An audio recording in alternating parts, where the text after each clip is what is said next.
Thank you very much. I appreciate that, and I appreciate all you do. Good afternoon, and welcome to the Senate Committee on Government Affairs. Thanks to everybody joining us online. We always appreciate your participation.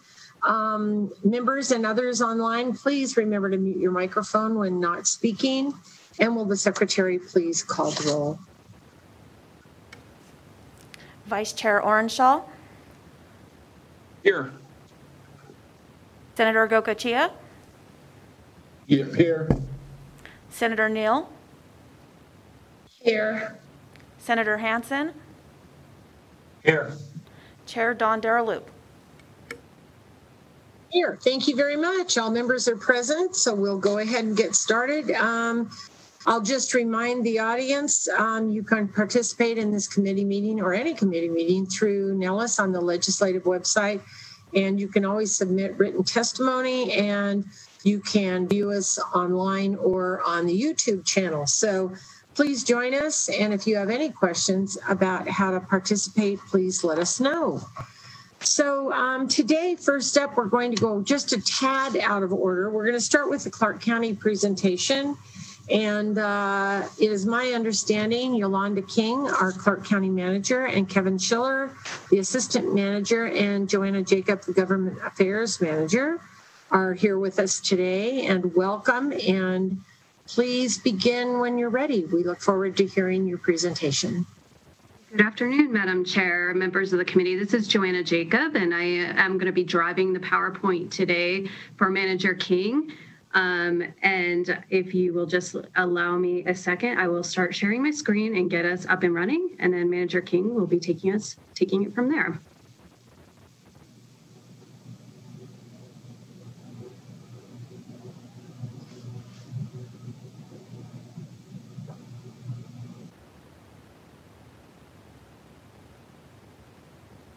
Okay, ready to begin.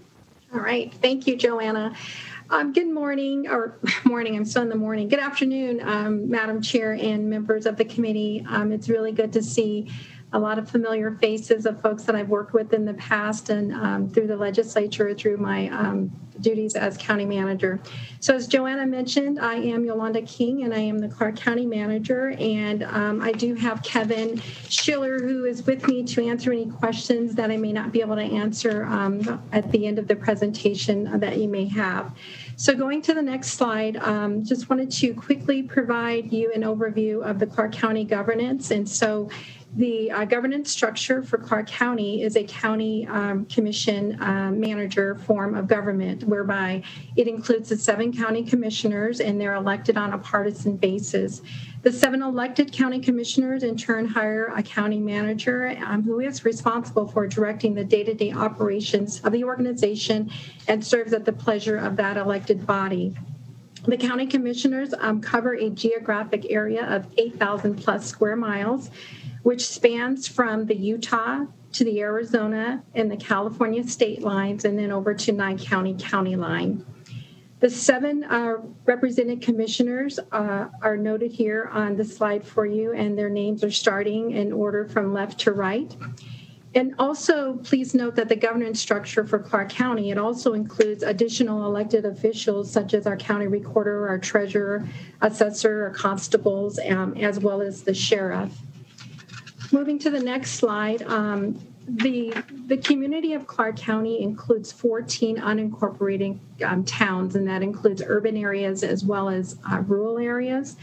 It includes 5 incorporated cities with a population of 2.3 million residents in total for the county, and it is the most populous county in the state of Nevada, with over 75% of Nevada residents residing in Clark County. And Clark County is the 13th largest county in the United States. The next slide is an aerial view, a geographical view of Clark County. And I think what's important to note here is the unincorporated area of Clark County that's noted in the yellow shaded area. And there's a great deal of area here in Clark County that is unincorporated. And I'll speak to the significance of that in a later slide. As we move to the next slide, this is just a very quick overview of our population. The unincorporated part is just a little more than 1 million residents, or 45% of Clark County's population. That resides, that's included in the Clark County area. I always like to note that if the unincorporated areas of Clark County were incorporated into a city, we would be the largest populated in the state of Nevada, and overall, we would be the 11th largest in the nation. The unincorporated areas are important to note in that Clark County, as the jurisdiction, we are responsible for providing these municipal-like services to those residents who live in unincorporated Clark County, and those residents who live in the incorporated cities. The cities are responsible for providing those services in those areas. And so, as you can see, there's roughly about 45% of those residents for which we, Clark County, have to provide those services, municipal-like services. On the next slide, this is also a very quick overview of Clark County and the economy. So Clark County's economic driver, as we all know, it includes tourism, gaming, and it is one of the top convention destinations in the world. Prior to the pandemic, Clark County was the #1 trade show destination in North America for 24 consecutive years. Clark County has attracted 42 million tourists in 2019, and it is home to the world-famous Las Vegas Strip. We have a room inventory of over 160,000 rooms, and the Las Vegas Strip area includes 17 of the 20 largest hotels in the United States and 11 of the 20 largest hotels in the world. On the next slide, in Clark County, and I think NACO has said this before with regard to all Nevadans are county residents, and the same goes for Clark County. So in Clark County, every Southern Nevadan is a Clark County resident. And the counties in Nevada provide regional as well as municipal services, and Clark County is no different, as the services we provide are obviously on a much larger scale. And it is in addition to providing to those residents, we also provide our services to the millions of visitors who visit us every year. As noted in the previous slide, municipal services are provided to more than 1 million residents who live in the unincorporated Clark County areas. Those regional services are typically county human services. They're the social safety net type of services. And these types of regional services are provided to every resident in Clark County, regardless of whether they live in unincorporated or if they live in a city. This chart takes the list of Clark County's 38 plus departments, and it divides them into the types of services they are responsible for providing. The departments listed on the left-hand side of the screen are those departments who provide regional services to all 2.3 million residents, and the departments listed on the right-hand side of the screen are those departments who are responsible for providing municipal services to the 1 million residents who live in the unincorporated areas. On the next slide, this is an overview of the Clark County financial budget. The fiscal year 2021 annual total budget for Clark County is $9.1 billion, and it does include departments as well as other agencies that are listed on the slide, such as the airport, Metro, and the University Medical Center. A significant portion of that total $9.1 billion budget is considered a non-discretionary budget, meaning that much of the money that is collected in those various funds are collected for a specific purpose and must be spent on those specific purposes as mandated either by the state or federal requirements. The general fund, this is considered our discretionary fund, and it is the general operating fund of Clark County. Our general fund budget is $1.3 billion and is approximately 15% of the total county budget of $9.1 billion. A significant portion of our regional as well as our municipal services is accounted for in the general fund. And many of the county department budgets reside in the general fund, as well as you'll note that any payments that we, Clark County, are responsible for making to other jurisdictions, such as UMC or the Metropolitan Police Department, those funds are provided out of the county general fund. On the next slide is our fiscal 21 general fund revenue budget. So in fiscal year 21, we have Clark County revenues are budgeted at $1.3 billion. The largest revenue source is from property tax at 39%, and the second largest revenue source is consolidated tax, which primarily is made up of sales tax collections, and that's at 36%. So it's important to note that pre-pandemic, our largest revenue source for many years was the consolidated tax revenue. But based on the decline in sales tax revenues, property taxes and the consolidated tax slices on this pie have essentially traded. So we're now in 21, we projected property tax to be the largest source, whereas in the past it was the second largest source. So pretty interesting fact in realizing how much revenue that we lost for consolidated taxes for 2021. We actually estimated that over that 3-year period starting in 2020 going through 2022 that Clark County would have lost about $139 million in C-tax revenue. As a side note, I also wanted to note for the record, or at least for bring to your attention, and we all are very well aware of this, is our room tax revenues. Clark County collects a great deal of revenue. All of that is not through the general fund, but in total, our tax collections in 2019 for room tax revenues was about $729 million, of which 35% of those collections were allocated to the Clark County School District. The room tax revenue has declined dramatically at about 64%. And we collect these dollars. They're in various funds throughout our Clark County budget, but just wanted to note for the record that it definitely has made an impact on our revenues as well as other revenues across the state in different jurisdictions.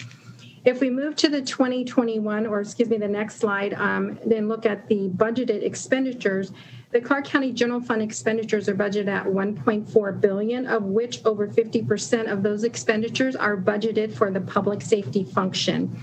The 50% for public safety, it's made up of expenditures shown under the public safety expenditure, as well as noted here the LVMPD, which is the Las Vegas Metropolitan Police Department, as well as the Clark County Detention Center. So Metro, they are responsible for providing those policing services for residents in the unincorporated area of Clark County, as well as the city of Las Vegas. Clark County and the city of Las Vegas, we share in the cost of the Metro expenditures. And there's roughly about 60% that we, Clark County, pay for the Metro budget, and that comes directly out of our county general fund. In addition to that, as noted, Clark County also pays for the Clark County Detention Center. And in that situation, we are 100% responsible for the expenditures that occur with at the detention center. And then you'll also notice other jurisdictions that are funded by the general fund. You've got UMC on there, as well as some intergovernmental payments through our social or welfare functions to pay for matching Medicaid that eventually goes up to the state and then back down a portion of that to UMC. Moving to the next slide, Madam Chair, I was planning on just kind of briefly providing an overview. I thought it would be of interest to the committee for you all to see what we've done in Clark County with regard to our COVID dollars and really the outcomes that we have achieved with some of the federal dollars that we received. So moving on to the next slide, Clark County received approximately $295 million in direct CARES funding. And given that we're that social safety net for residents in Clark County, the Board of County Commissioners early on, we set a budget and prioritized those expenditures. And mainly most of those funds went to fund human service type expenses. What this chart shows you is that as of December 30th of 2020, 46% of the expenditures was dedicated to human service expenditures. These payments include expenses for housing and utility assistance for our residents, basic needs such as food insecurities also for our residents, emergency shelter programming, and some programming or financial support for our families to assist them with distance learning. Also, I think it's important to note that of the $295 million that we received in CARES funding, that Clark County only used $10 million for payroll reimbursements. So a majority of what we received went to service our residents in the different areas that are noted on this slide. On the next 3 slides, this demonstrates the outcomes that were achieved of the CARES funding. Madam Chair, I will leave it up to you. It wasn't my intent to review all of these outcomes, but I wanted to be able to provide some detailed information as to how we spent the dollars and what the outcomes were. So I know I'm limited on time. I can certainly go through each of these slides, or if you would prefer, I can end it at this point and answer any questions that the committee may have. Thank you so much, Ms. King. I actually think it's important for us to hear this piece. So if you don't mind, would you go ahead and at least do these pieces up to slide 16, and then we'll see where we're at with time at that point. Thank you. Thank you, Madam Chair. I'm Yolanda King, representing Clark County. So Clark County, I think what's also important, let me just kind of step back a little bit here. Joanna, you can stay on this slide, but what was realized early on is that really the Southern Nevada Health District is the designated lead agency for addressing the pandemic. And Clark County partnered with the Southern Nevada Health District, and we quickly activated what we call our multi-agency coordinated council framework, or it's also referred to as the MAC. This was the framework that we used in the 1 October incident. And so I thought it was important to show the partnership and the coordination that Clark County had with the health district, particularly since they were the lead agency. And in addition to this being what we felt was something where we needed to activate our MAC Center, I think that we have been and continue to be very successful in how we're addressing the needs of the community as well as the pandemic. So in the first box that's noted here, again, Clark County in coordination with the Southern Nevada Health District, we stood up community-wide testing sites across the valley in an incorporated area as well as incorporated areas. That didn't matter, obviously, when it came to the pandemic. We used our dollars to staff these sites. We administered close to 500,000 tests.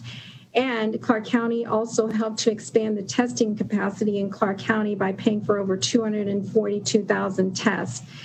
The most notable achievement with these funds, if we move over to the middle column, was the fact that we were able to stand up a testing lab at UMC. So it's obviously the first of its kind here in the state of Nevada.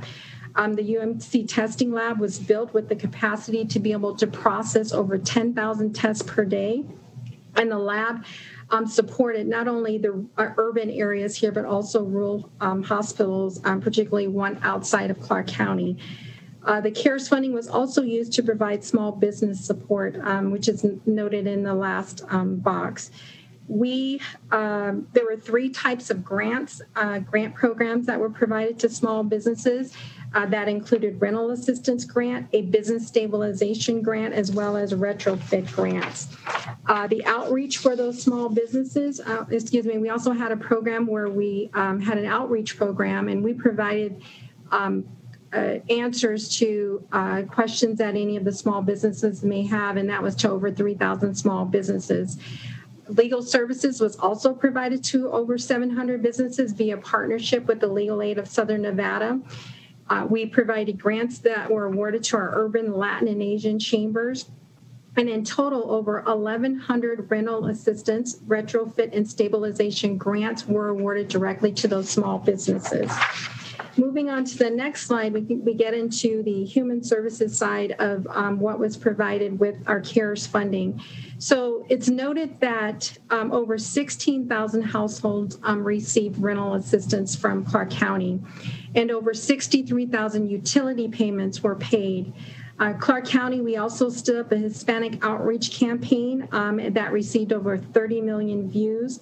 And if we move over to the middle box, funding to assist with providing basic needs such as food assistance, utility assistance, child care assistance was also provided. And that was also provided through some partnership with over 34 of our nonprofit providers. Over 2 million meals were provided to individuals and households. And in addition to that, we were able to provide some behavioral and some substance abuse counseling services to over 5,900 individuals. And in the last box, this was services that were provided to our congregate care, also referred to as a group housing type of environment. And that was provided to, the population most in need. And I think what's probably most notable is that the county, in partnership with the city of Las Vegas, we were able to stand up what we call our ISO-Q Center, or Isolation Quarantine Center. And that was for housing our homeless population that needed housing as a result of capacity reductions in some of the nonprofit areas or congregate care that they were living in.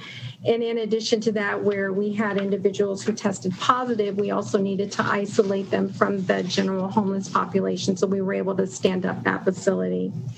And then on the next slide, it's also important to note that Clark County, we stood up what we call our School Days program, which assisted over 900 families in providing at our various recreational centers and provided some learning program services to assist those working families with distance learning. To offset the cost for families enrolled in our School Days program, the financial assistance was provided to those families who qualified under the Clark County School District free or reduced lunch programming. And in addition to that, we did have some foster families, working families, that we were also able to provide financial assistance or free school day programming to those families as well. If we move over to the middle box, additional emergency leasing and shelter services was needed for families. For example, you may have had some family members who tested positive, but did not necessarily require a hospital stay. However, they needed sheltering and isolation from those family members outside of their homes in order to, combat or not spread the virus. We, in addition to that, provided some emergency leasing and sheltering service to our homeless individuals. And then one thing that we probably never would have thought of is that we also had to provide, especially pre the shutdown as well as after the opening back up, we had to provide sheltering services for our tourists. We had tourists who tested positive, and obviously we're not allowed to go back into the hotel facility. And so we needed to isolate those individuals during that time and provide some sort of shelter for them as well. And then lastly, I wanted to make note that in the last column, Clark County did provide some subawards to all of our cities, with the exception of the City of Las Vegas. And that was because the City of Las Vegas received their own direct allocation of CARES funding. But the cities noted on this slide, they did not receive a direct allocation of CARES money. So we did subaward some of our funding to the cities that are listed on this slide. And then also this provides for you a high-level overview of how those cities spent their subawards. Lastly, so we want to talk about what's our next step as it relates to our housing needs. So we mentioned that the first allocation of CARES funding, it's been exhausted, and it's estimated that we were able to help about 12,000 households, I think it's 12,000. Actually, let me step back a little bit. So the estimated amount of households that remain in the queue after December 30th that we were not able to assist with a rental assistance remains about 12,000. We have kept open our program. We call it the CHAP program, which is our CARES Housing Assistance Program, to receive applications. And since January 1st of 2021, An additional 8,000 households have applied for rental assistance. So we're averaging about 1,000 new applications a week. And this just goes to show you that there's still a great deal of need when it comes to rental assistance. Clark County, and as we all know, that there was additional funding that that has been provided by the federal government for housing assistance. And what Clark County will do is we will continue to take a regional approach for rental assistance through the CHAP program. The cities in the county have agreed to pull all of our allocated funds and provide dispersed fundings through this CHAP program. So I think that's also a great partnership between the county and the cities by pulling all of our monies together and to make it an efficient program and not confuse the public with regard to who and where they apply for additional funding. So we think with all the monies that have been pulled between the county and the city, there will be $162 million available for rental assistance, and we estimate that this amount can provide assistance to over 40,000 households. So with that, Madam Chair, that concludes all the information that I wanted to provide for the committee today. Thank you. Wow, I cannot thank you enough. It's a really big ship to operate, and we certainly appreciate your leadership and your expertise along with our county commissioners. With that, committee, does anyone have a question regarding that presentation? I do, Madam Chair. Senator Neal, please go ahead.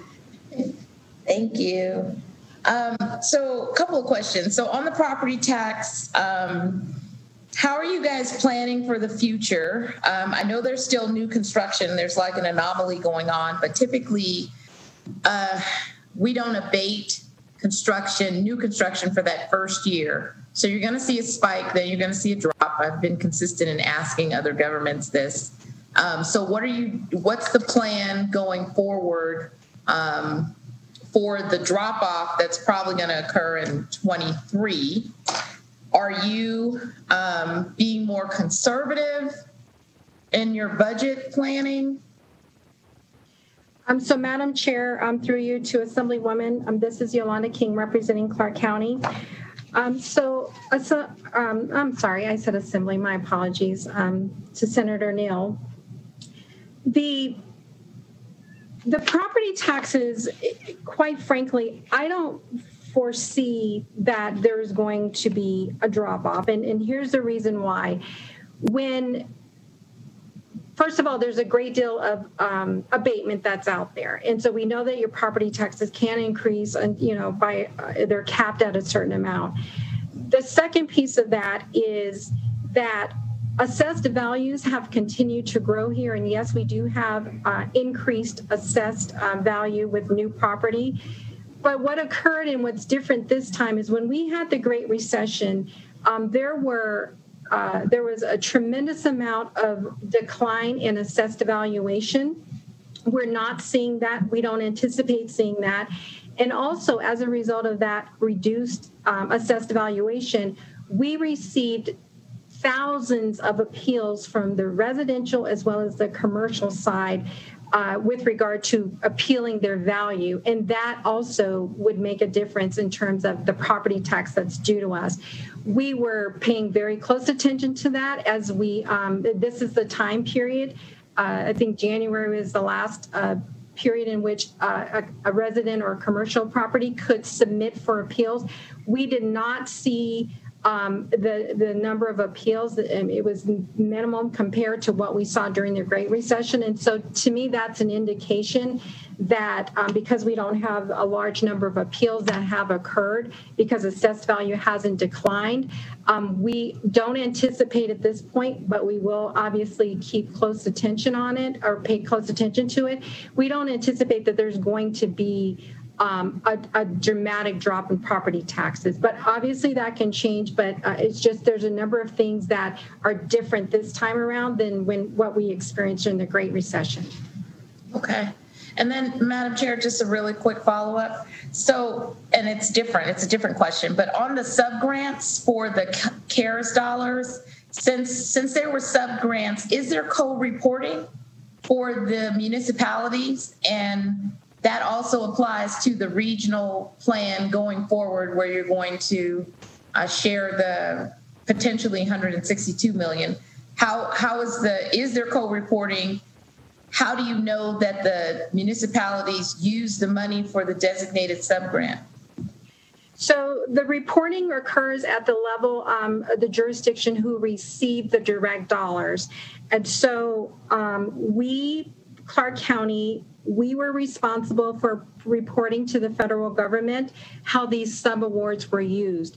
And so we set up a system very similar to a grant process when we awarded these dollars, and we required, as part of the interlocal between us and the cities, that they spend the dollars in accordance with what the requirements were, and they had to report that to us on a regular basis, because ultimately we were responsible for reporting those dollars. And obviously, if the dollars weren't spent in accordance with the federal government guidelines, then it would have been the county who would have been hit and not and had to repay those monies back. So there was a great deal of reporting that occurred. Ultimately, we wanted to make sure that we were spending our dollars, which meant the cities needed to spend their dollars accordingly. So there was quite a bit that was included as part of this.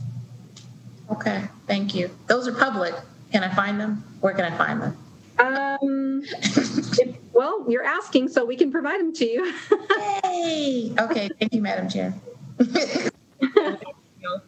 All right. Additional questions from anybody on the committee? Vice Chair Orenshaw, please go ahead. Thank you. And first of all, I want to take my hat off to our county manager and everybody at Clark County for what they managed to do in terms of doing more with less resources during the pandemic and help our constituents.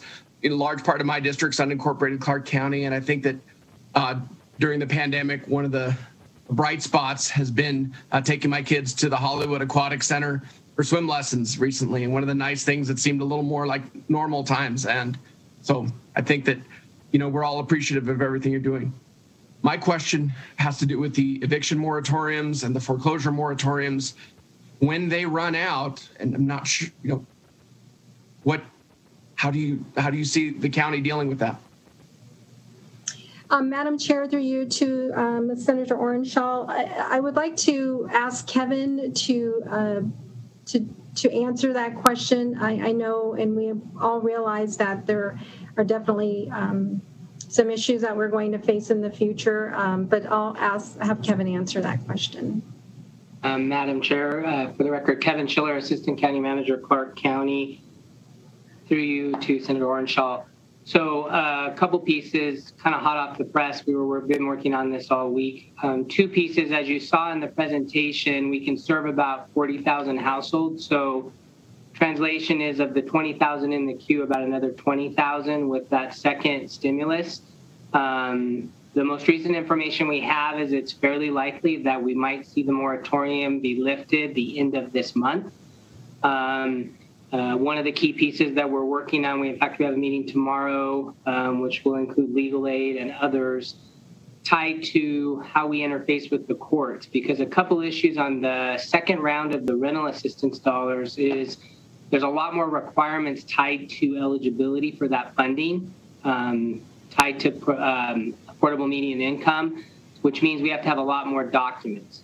So one of the key pieces that we deal with is tracking down those documents, and then the time frame to expedite payments is a process. We have probably over 240 staff hired up, or temp staff, in conjunction with our own staff processing. To your point on evictions, there's been a couple thoughts. One has been trying to limit at the court level or put some caps on how many evictions can be heard. And then what we're trying to do with our system, while we're actually rolling our CHAP system up and our portal upgrade to meet the eligibility requirements, we had to do a lot of program changes.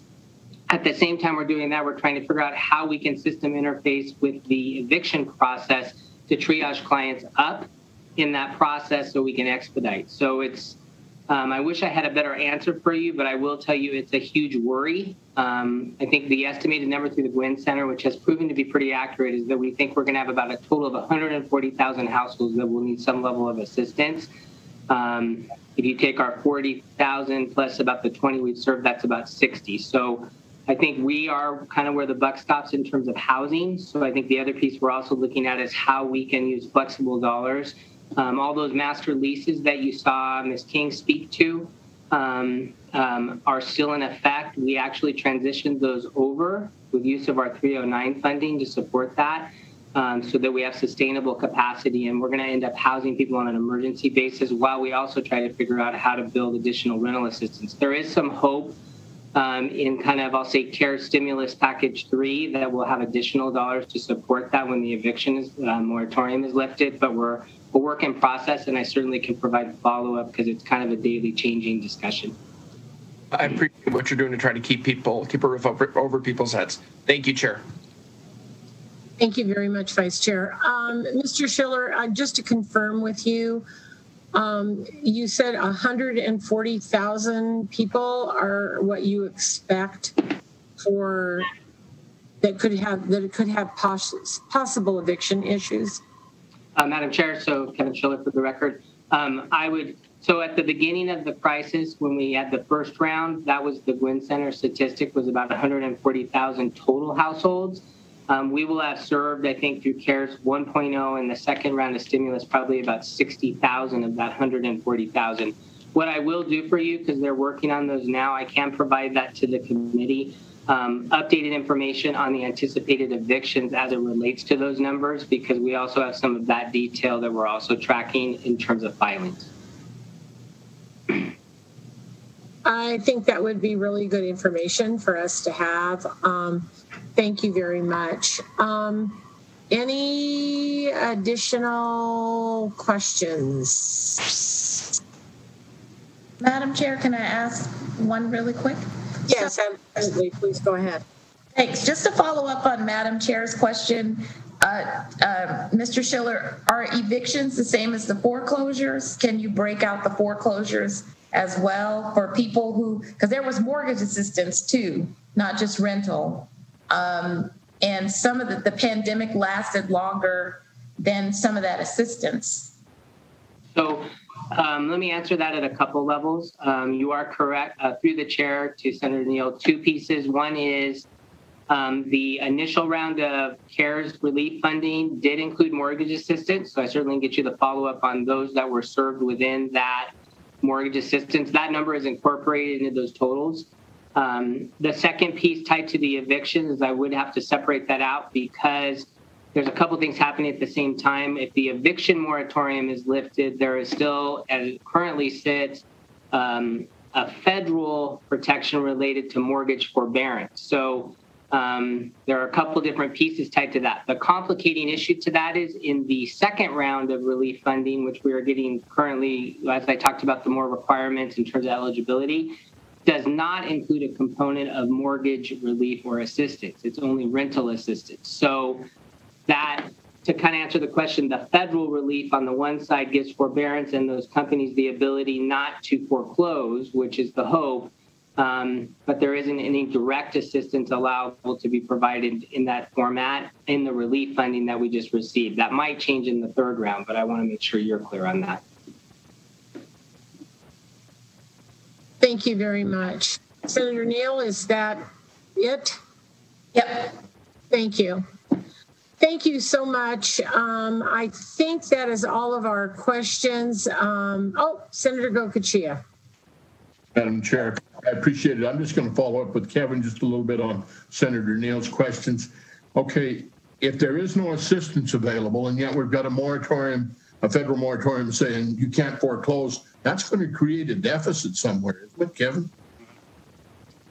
Through the chair to you, Senator, absolutely. I think that's, for lack of a better term, I think that's what we're trying to look at in terms of how we resource in a worst case scenario for those that end up homeless, obviously on the far end of the continuum, but we're also trying, as you know, to go upstream in terms of how do we divert. So I think the one thing I would echo to this, outside of as much as we focused in on the CARES relief funding, the county has also isolated dollars for prevention of homelessness through use of our AB 309 funding and other funding sources. So we will try to maximize that to support families that don't fall under those federal allowable guidelines or where there's requirements where they're excluded. So we are trying to maximize that. So I probably should emphasize the fact we're attentively trying to say every dollar we have available that can apply to that resource, we're trying to apply within that context to your deficit question. Recovery can't happen fast enough. Thank you, Kevin. Thank you for the work you're doing. Thank you, Madam Chair. Thank you very much. And any additional questions? I don't think I see a hand. Thank you very much, Manager King. I know, as I said, this is a big ship and it has a lot of moving parts, but we appreciate you and Mr. Schiller and your entire team for what you have done. I know we took a little more time than we thought we should have, or maybe we gave you the indication we would, but I think it was really important information. So I thank you so much for your time and your leadership and expertise. Thank you, Madam Chair and committee members. Thank you very much.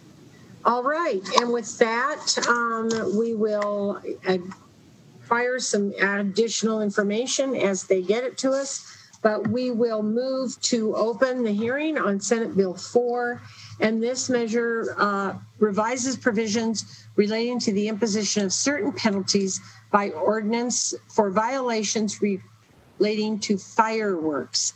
And so, Ms. Jacob, when you are ready and other bill presenters, please go ahead.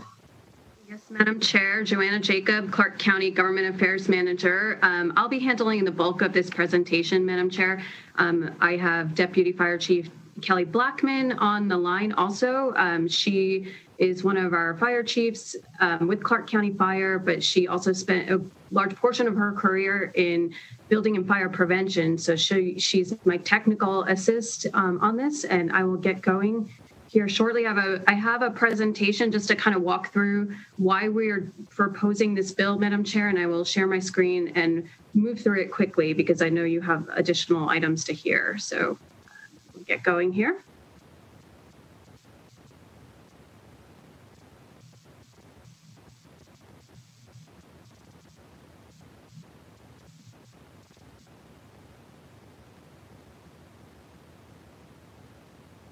Okay, Madam Chair, can you see the presentation?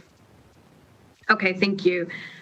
So, Madam Chair, members of the committee, Joanna Jacob, Clark County Government Affairs Manager, and I just wanted to say why we're here today presenting this bill. You'll see that the reasons why we are presenting this bill are illustrated on the slides that are following. Each year, Madam Chair, our county commission offices are inundated with constituent calls and stories about what they face on the 4th of July, or really year-round, but 4th of July is our hot period. We get calls with constituents asking us to do something about fireworks being discharged in our neighborhood that are not considered safe and sane under our ordinance.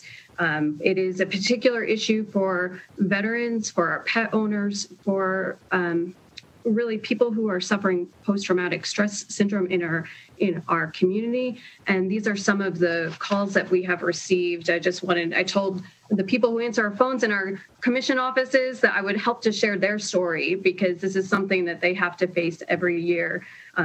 Fireworks in our community also have caused fires. So this is a few images of what we had to face this past year. We had a significant number of fires in the valley that were attributable to fireworks being discharged in our neighborhoods. And we had people injured from those fires. And so it is having an impact.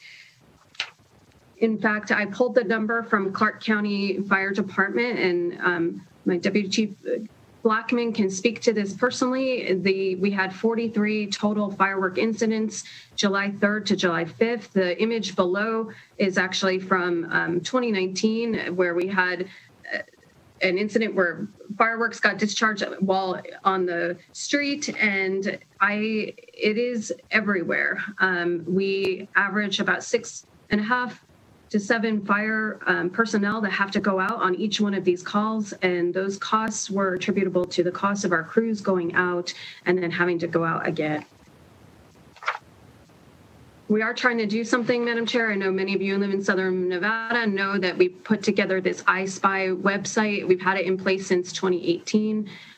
We put this up as an alternative to calling 911 and 311 so that our constituents could report illegal fireworks. This actually helps us plan because we can track where they are and plan our future response efforts. We have a link in there. If you have a copy of the presentation, that's actually a dashboard that we put together that you can look at the number of complaints that we got by Senate and Assembly district. You'll see here that what we saw between 2019 and 2020, even with the pandemic, we saw a 36% increase in the number of complaints that we received. And I can tell you this is the number of people who actually complained. We also hear anecdotal evidence that people do not complain, but that they are still facing this in their community. Here I have, this is just a breakout, what you'll see in that dashboard. I actually screenshotted this for you so you could see for our members in Southern Nevada. Madam Chair, your Senate district is down in the bottom right in light purple. We had 922 reports in your district. Vice Chair Orenshaw, you're up in the top in the brick red color. We had 1,556 reports. On the right in the dark green slice, Senator Neal, we had 1,046 reports from within your district. And even Senator Goycochea, you're up at the top left in gray with 348 reports. The highest, the district with the highest number of complaints is actually your colleague, Senator Scheibel's district, Senate District 9, had 3,900 complaints logged into our I-Spy system between July 3rd to the 5th of 2020. For fireworks, I will note, I would like to acknowledge that while I'm presenting Clark County's data, trying to address the fireworks in our community is a regional response. Metro is very much our partner as our municipal partners. We partner with the city fire departments, city building and fire prevention with Metro, Clark County to address this. What I want to highlight here is that these are the Metro statistics. You can see the data from Metro shows the number of dispatch calls. The bottom row is the computer-assisted dispatch, and that's where we actually sent officers out on these calls. And then the portion of fireworks codes, we put those up there so you can see that between July 3rd and July 5th, really 3 years in a row, we sent officers are responding 1 in 5 calls that we send officers out are attributable to fireworks. I'll just note here, Clark County, you saw in the presentation that we track regional air quality, and you can see that orange is unhealthy for sensitive groups. And we do have the bar below is Clark County Air Quality Index for the first week of July over 13 years. And you see we have been in the unhealthy air quality. So it does fireworks anecdotally. We have heard from our constituents has attributed to some of this discomfort that they feel in our air quality. And we also have animal services, Clark County Animal Control over the last 3 calendar years for the period of June 28th to July 7th. On average, we responded to 236 stray or loose dog calls. We know that on that same period, we had animals impounded through the Animal Foundation. And this is just another one of the county impacts that we have during this time period. And when we have fireworks in our community. Here, I want to talk about our enforcement, because with Senate Bill 4, you can see in the bill that we are asking for stronger penalties, for the ability to levy stronger penalties or a range of stronger penalties that we could set by our ordinance. That is the intent of our bill. You can see here, this is the Don't Risk It. We'll ticket kind of campaign. I said, you light it, we write it. This is our regional response that we do. And the important thing here that I know in conversations that I've had with people about this bill and with some of the members of this committee, there is a concern about the $50,000 fine that we have proposed. I want you to understand and make it very clear that Clark County's intent here is not to impose a $50,000 fine on an individual who may not be aware of the county's policy or if it's their first time offense. You can see that we issue citations. That's the lowest level for the first time offense is $250 currently. And for the most part, people comply. I think that this is not where we see the biggest problem or a problem that we feel like we need to fix on the first time offense or on these lower level neighborhood citations that we do. But I will tell you that we have things like this in the community where we have large volume of fireworks that are brought into our community and stored, and it poses a very significant risk and danger to the residents of Clark County. The fireworks that you see this is from a news report to Channel 8 of a case that we had where they were calling it the Amazon warehouse of fireworks, where they were storing what are defined as dangerous fireworks in our Clark County code. These are not safe and sane fireworks that are permitted for sale and use in our community, but these are the ones that would be discharged, should be discharged under controlled environments, with permits and the fire departments. These are things that cannot be controlled, that shoot up into the air, that you can't control them, and then they cause issues for us. And I think this is where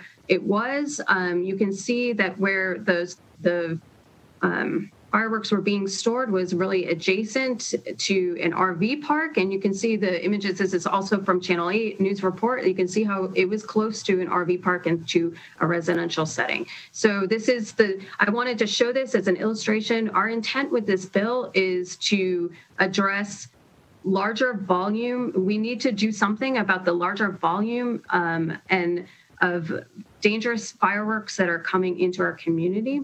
And this is offered as illustration for that. Here's our existing code. I will tell you, this is where we are. All retail sales and retail displays of fireworks and explosives are prohibited, except for consumer fireworks that we call safe and sane. We partner with the manufacturers every year. The safe and sane process is that Clark County Fire Department and regional fire departments get together. Safe and sane is tested and labeled as such, and then there is a period of time where they can be permitted to be sold in our community. The first offense here, I want to show you that we do tier our fines. So first offense is $250. If subsequent offense within 1 year it goes up to $500 plus disposal costs. And I just wanted to kind of emphasize, the bill is very simple, Madam Chair. If you'll see the counties under NRS 244-367 are permitted to regulate by ordinance the sale, use, storage, and possession of fireworks and to provide penalties for that ordinance. What we found is that when we come here with this bill, we wanted to make it clear that we would be able to impose a range of penalties. The $50,000 dollar figure was chosen because in conversations with the state fire marshal, the state fire marshal's office has this range of available penalties to the state fire marshal's office, I guess, in enforcing his code, and also on, for example, unlicensed commercial displays of fireworks. The way that his fines work, they can go up to $50,000, but they are tiered, much as our existing Clark County fines are tiered, with first offense, second offense, and then third and subsequent offense is when he is allowed to go up to $50,000. It would be our intent to probably look at that when we go and do our ordinance. I want to point out that the language here is enabling. So really nothing happens until our Clark County Commission gives us instruction to reopen our ordinance, we would then have a conversation at the local level about the fines and how they could be tiered to be proportionate to the level of or volume of dangerous fireworks that are in our community. And that ordinance process has a business impact statement and public hearing. So we will then be able to work with members of our community and stakeholders on that fine. I did receive a message, Madam Chair, during this meeting that I've had conversations with the ACLU and about this, and they have said that they are neutral. I don't want to speak. I'm reading the text from Ms. Wellborn at the ACLU that she said she has to jump, but that we really talked to her about when we have this process that we will engage with stakeholders about the level of the fines, and then we can work on tiering and imposing guardrails there. Our intent is not to impose overly punitive fines on individual homeowners. Instead, we are asking for the flexibility to address the higher volume of possession and the intent, and when people are bringing really dangerous fireworks into our community and that are in violation of our existing policy. So that's really our intent. I do want to also note, while I have the microphone there, I wanted to say, I wanted to encourage you to read the letter that was submitted with this bill, Madam Chair. There was a survivor from the 1 October incident who wanted to testify today about the impact that she faces on illegal fireworks, but she was not able to be here, so she submitted her testimony for the record. And I wanted to thank Ms. Davis for sharing her story. It was a very brave thing to do, and I told her that I would note that for the record. And that really concludes my presentation. I don't know if Chief Blackman has anything to add. I apologize, Chief Blackman. I wanted to make sure if she's got anything to add to our overview, and then we can stand for questions. Thank you very much. Chief Blackman, are you still there? I am, Madam Chair, yes. Would you like to join in? Do you have additional comments? I would only like to echo what Joanna had mentioned and just let you know, for those of you that do live down in the South, I'm sure that you have looked out your community, outside your communities on 4th of July, and you see the many fireworks displays that are going on all over the valley, most of which are not permitted, but they are shooting fireworks into the sky. And in general, they are looking to us as the fire department to be doing something about that. And that is a difficult situation for us to be in. So we're here to echo what Joanna has said. And we've also talked with our other partners here in the Southern Nevada area. They have the same issues that we have. And we certainly are looking to reduce those numbers of responses that we go on during this time, because it is one of our busiest times of the year. Thank you. Thank you so much for that important information. Okay, with that, we'll start with Senator Hansen. Thanks, Madam Chair. Actually, a bunch of questions. You had 22,559 complaints in 2020, yet you only issued 21 citations. I mean, I don't really see why you need to expand the law when the existing law is not being enforced now. So that is so grossly disproportionate that it frankly shoots down all your arguments.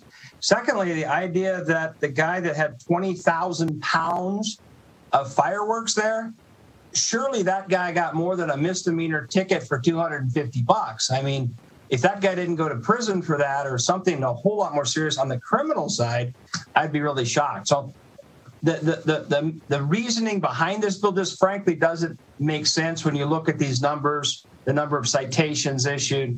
There's just something there that I'm missing. Can somebody enlighten me a little bit? Why with 22,000 complaints, you only have 21 tickets? And could you tell me what the penalty that gentleman received to have 20,000 pounds of fireworks? Sure. Madam Chair, Joanna Jacob, Government Affairs Manager, Clark County, for the record. I'll start with the number of citations versus the number of complaints. The truth is, Senator Hansen, you're right. We go out, and I know I have Metro here testifying on this, and so this may be something they may be able to elaborate on because they go out, or perhaps Chief Blackman can elaborate on this, because when we went out with when we originally debuted I Spy, we had teams of Metro and Fire that went out to investigate these complaints, and it is difficult to enforce in a sense because we have to identify the responsible party. They're not easy calls to go. They end up having to do some investigation at the site, and that's how it's been explained to me, that sometimes that can be an issue. I think that what we are, by giving you the example of the complaints, the number that we have, it's also a matter of resources, that we have fire responding to 43 fires, and we have Metro out trying to get out there. We just can't, we don't have I don't know, Chief Blackman, if you would agree, it's a matter of resource in trying to address all of the complaints when we know that it's just rampant in our community. On the gentleman who, the case that I cited, I actually pulled this because it actually was a court case where we actually confiscated and then the gentleman sued us, right? So that's how we ended up in court. And what happened there is that we actually was ordered to pay restitution to the county for the costs, and that was distributed to Metro and everything. And then under the terms of the agreement that was negotiated in court, all of those fireworks were actually were taken out of the county to I think that they went to a neighboring reservation. So that's what happened in that case. Let me understand the reasoning here. You lack resources. So by increasing the penalty up to $50,000, are you then saying, like, with the 21 tickets, you get $50,000 for those 21 tickets, and then you can afford to add additional personnel during the July 4th weekend? I mean, I'm not seeing the relationship to how bumping up to $50,000 potentially is going to add to the ability to expand your personnel on the ground in the critical window of July 4th. Thank you, Senator Hansen. That's an excellent question. This is Joanna Jacob, Government Affairs Manager for Clark County.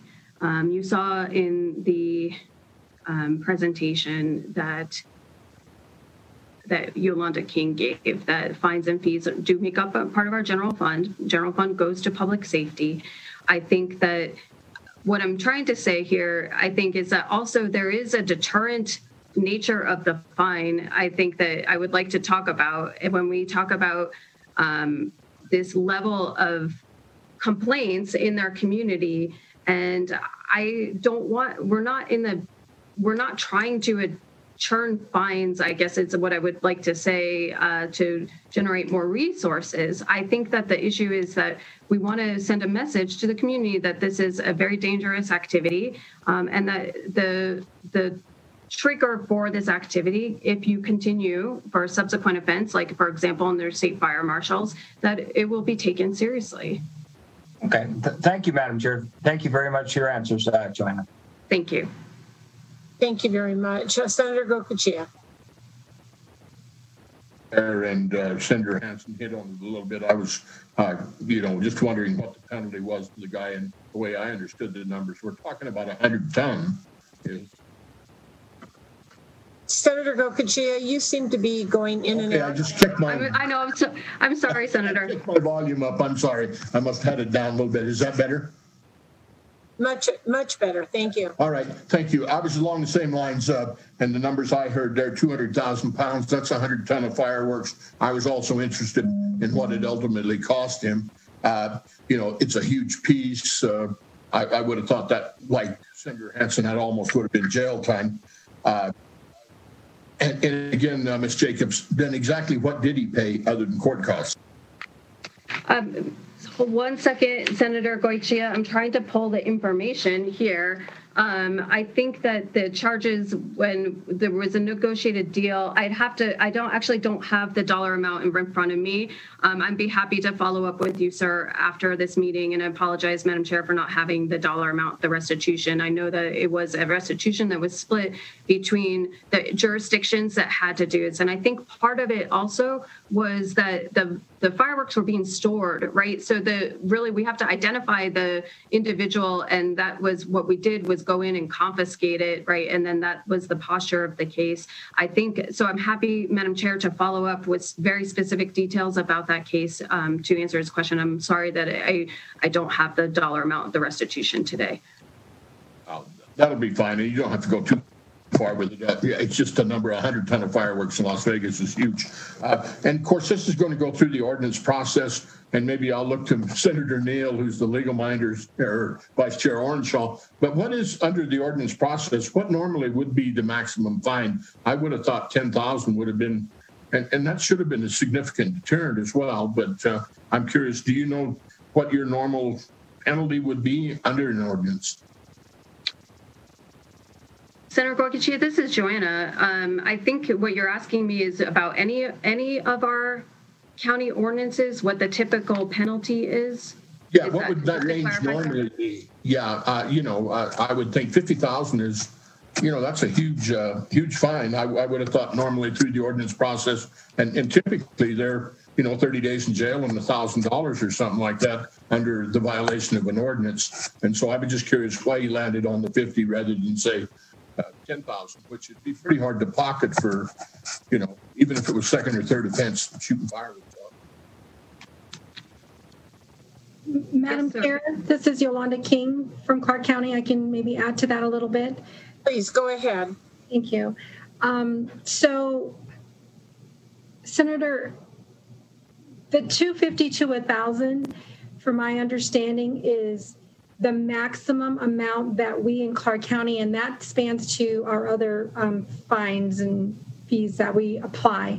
So the $1,000 is the maximum amount by ordinance that we can impose, which is why we were, the bill is being presented to be able to go above that, because the $250 to $1,000, obviously in certain situations, doesn't really lend itself to, a penalty in terms of, certain individuals that get caught. And then if you don't mind, I'd also like to kind of jump back on the actual complaints. So in 2018, the iSpy app was created or built, and the intent of the app at that time was to assess really what the problem is throughout our community. Prior to the application being, created, we did not have any idea of the number of complaints or where. I mean, we could see visually what was occurring, but the intent initially was recognizing that at least to gather information so that we can see, how large of an issue this is. And in addition to that, it was also created to direct or redirect calls from the 911 or our 311. We needed to leave those lines open for emergencies. So 2018, absolutely in 2019, it was just more of an application for Clark County and our partners to be able to assess what the problem was, which is why you don't see a lot of citations that were written, because we were just trying to assess what the problem was. I hope that answers the question. Thank you. Thank you, Madam Chair. And if I can just follow up real quick on that, and then thank you, Ms. King. I appreciate it.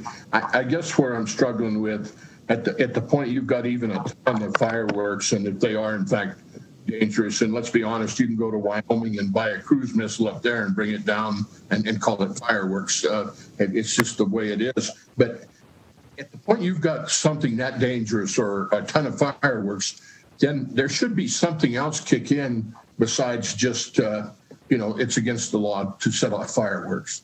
So I guess I'm kind of struggling with it. And I did talk to your staff, and I appreciate it, Ms. King, where you're headed and I also don't want to incur the ire of Chairwoman Kirkpatrick on this, but because I know it's near and dear to her. But it's just, it seems like a little overkill. At the point you've got something that big and that much of it and that dangerous, then there would be another law or statute kick in.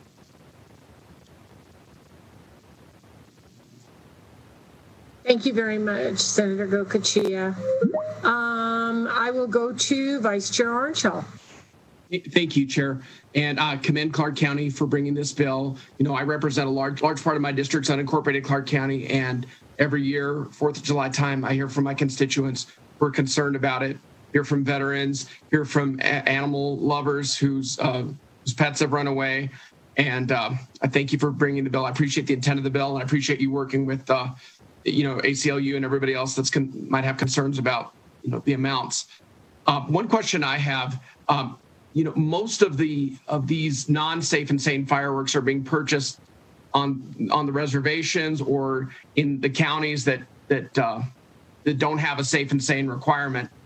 And I just wonder, what kind of cooperation do you feel Clark County is getting from those reservations, from the counties, in terms of informing the purchasers that when they buy those, that they're not supposed to bring them into Clark County? Because I'm sure many people know that and are violating the law, but I also think maybe some people don't get it when they drive out to the reservation or drive out to one of our neighboring counties that don't have a safe and sane firework requirement. And I just wonder if anybody could comment on what kind of cooperation you see coming from the reservations and from those counties that don't have a safe and sane firework requirement.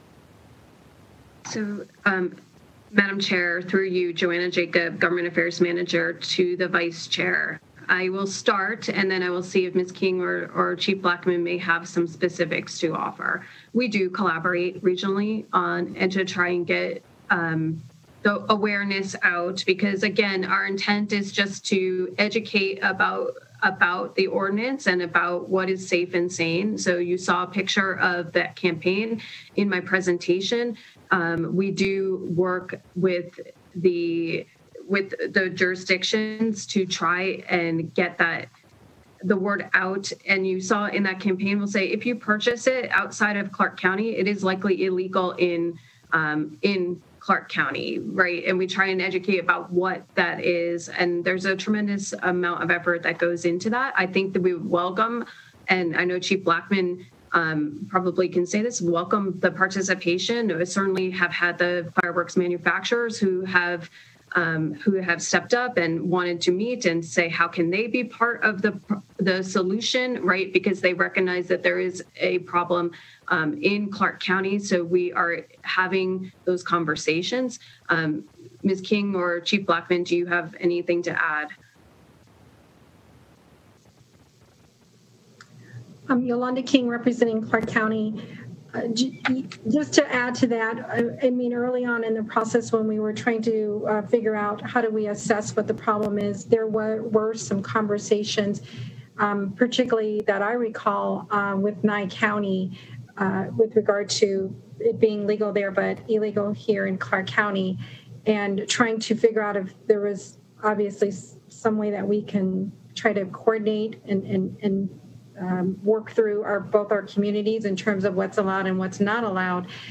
But from what I recall, it obviously didn't go very far, but recognizing that this is a very large revenue source for Nye County, pre-pandemic, of course. So, you kind of have the balancing of, okay, it's illegal in Clark County, but it is legal in Nye County, and then how do you balance the Nye County and the revenue that it generates without impacting that. So we absolutely did have those conversations, but that's as far as it went. It's just conversations. Thank you. Appreciate the answer, and I certainly hope that the reservations in the counties that don't have the safe and sane requirement will try to make sure they notify purchasers that it's not legal in Clark County. Thank you very much. I appreciate that, Vice Chair Ornschall. Additional questions, Senator Neal? Thank you, Madam Chair. So this has been a great conversation. I've been listening how you don't want to hit the regular citizen, but you want to go after the big offender. So why not narrow the bill to the big offender, right? a threshold of what you see, because right here, what you have are just in section 1, you have prohibition around possession, storage, use. What I don't see in the bill is what's the possession issue if you find a 17-year-old who went out to the reservation and bought fireworks, because that's an age issue, right? And so how are you going to deal with that? The second issue, when you talk about the business impact statement and you say, well, it's going to be proportionate to what? Proportionate to the $34,000 that's expended, proportionate to the 20,000 calls, but only 21 citations. What effect are you measuring it to then make sure that the business impact statement, number one, is fair and it's rationally related to the actual data that is being presented? Because the data that you presented, somebody can make the argument that it's proportional to the animals that left their home and were picked up. So I think you'd be better served with some clarity. Everyone has already talked about the $50,000 fine. I hate it. I don't like it. But I think there are some other things that you need to clarify and narrow in this bill so that it is not so broad and people are not clear on storage. And I'm getting a fine because you happen to, some neighbor was like, well, I saw a big box of fireworks in my neighbor's yard. And now all of a sudden Metro is showing up and they're saying, well, the fine could be up to $50,000. And they're trying to figure out, is that offense worth it for storing a firework on July 2nd and it being noticed? Because you have a knowledge intent. You said if you know that it was illegal and then you stored it or you possessed it, and then there's no age limit. So although short, it is full of triggers that I hope you address.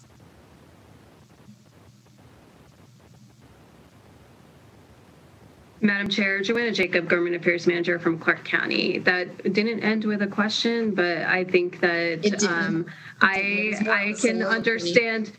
I can understand Senator Neal.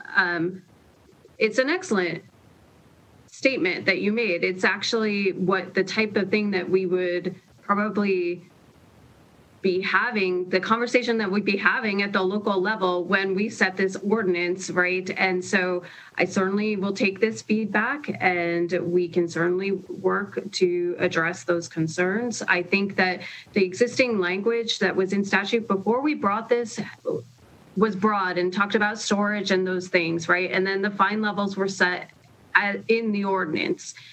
So I think what would be helpful is for me to take a look at like how we define it in the ordinance, and certainly you made that very clear so we can take a look and see if we can narrow it.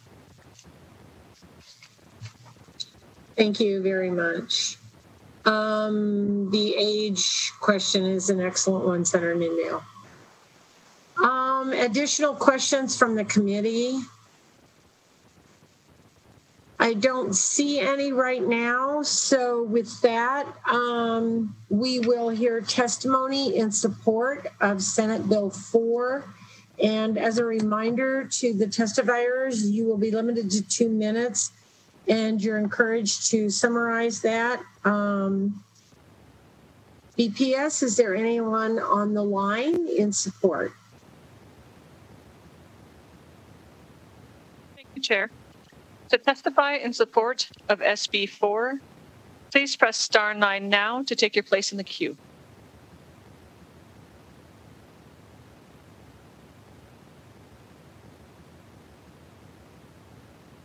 Caller with the last 3 digits of 863, please slowly spell and state your name for the record. You have 2 minutes and may begin. Thank you, Madam Chair, members of the committee. My name is Vincent Guthreau, VINSONGUTHREAU. I serve as the Deputy Director of NACO, the Nevada Association of Counties, and we are testifying in support of SB 4, which addresses and provides clarification around the issue of illegal fireworks.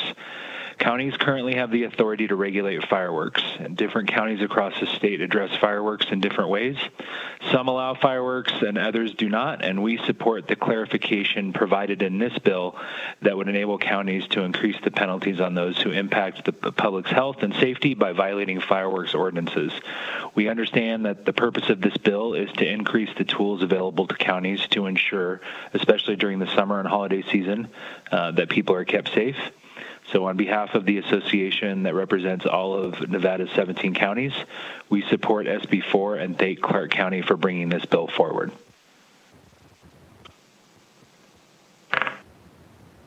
Thank you. Caller with the last three digits of 155, please slowly spell and state your name for the record. You have 2 minutes and may begin. Thank you, Madam Chair and members of the committee. For the record, my name is Christy Cabrera, CHRISTI-CABRERA. I am the Policy and Advocacy Director for the Nevada Conservation League here in support of SB 4. Around 90% of wildfires in the United States are human-caused, and illegal fireworks are a common culprit. Human-caused wildfires combined with climate change making the West hotter and drier is leading to larger, more intense wildfires. Last year's fire season set new records in terms of geographic scale, fire intensity, and rates of spread. In 2020 alone, humans caused over 540 wildfires in Nevada, burning over 222,000 acres.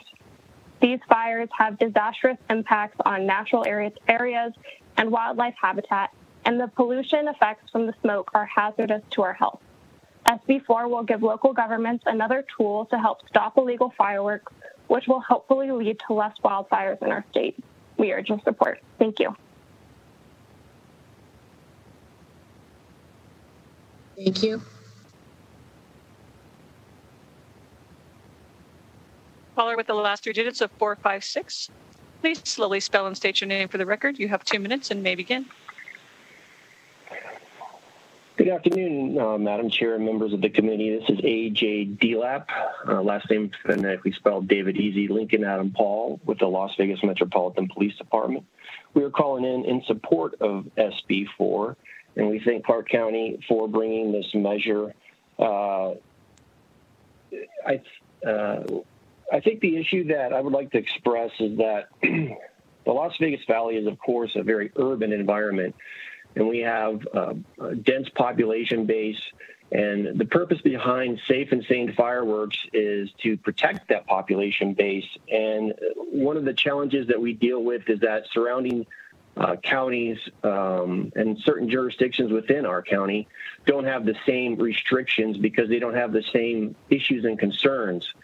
So because of that, we have an influx of what is not legal fireworks within our community. We do allow for Safe and Sane, and that's where the abundance of stands, firework stands, come from on our corners that most often are supporting charities and such. However, once fireworks enter our valley that leave the ground, that are very loud and explosive, they may be legal in other jurisdictions, but they're not considered to be safe in ours. Because of that, we've put a lot of resources in through the holiday, specifically the 4th of July, Independence Day, and the days leading up to it, to help protect our community. And based on that reason is why we support this bill. And I don't know if I'll be able to answer the question with a back and forth format, but I would like to say that although 21 citations seem small compared to the number of calls we receive, I'd like to point out that those citations are manpower intensive. First, we have to locate the unsafe fireworks that don't meet our requirements for Safe and Sane, and then we have to conduct an investigation, identify the parties that are responsible, impound the illegal fireworks, which is not an easy task either because they're flammable. We couple with the Clark County Fire Department and other jurisdictions to accomplish this goal, but it's not quick. I would venture to say that it's anywhere from 45 minutes to an hour at least to conduct one investigation that ends in a citation. Beyond that, I think I would just be reiterating what's already been spoken. I would like to express our support once again for this measure and thank the committee chair for this. Thank you. Thank you very much, Mr. Delap.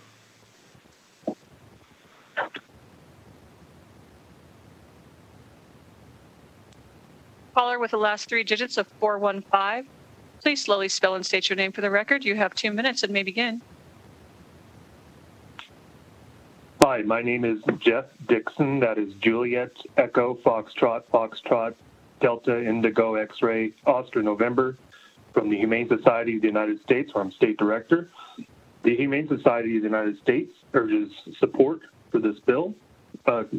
Madam Chair and committee members, any animal control and sheltering professional will tell you that strays and intake for them spiked around July 4th and New Year's Eve due to the great number of neighborhood fireworks displays around those holidays. Those statistics represent countless individual pets who are so frightened and distressed that they escaped their families and endangered their own lives to traffic other animals who might see them as prey. And if they are captured, they may not be reunited with those families. And either way, it is an additional burden on our animal control and sheltering professionals. For every animal who does escape, there are many more at home who are petrified. And I touch on some of the ways that manifests itself in the letter that I submitted.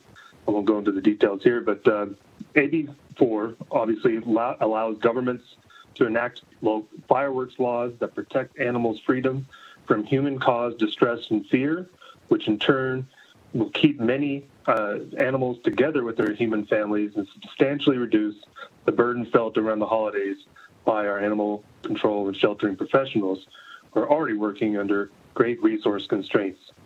So again, thank you for the time, and I urge you to support SB 4. Thank you very much.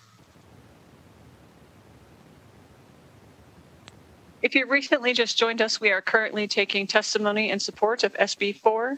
To testify in support, please press star 9 now to take your place in the queue.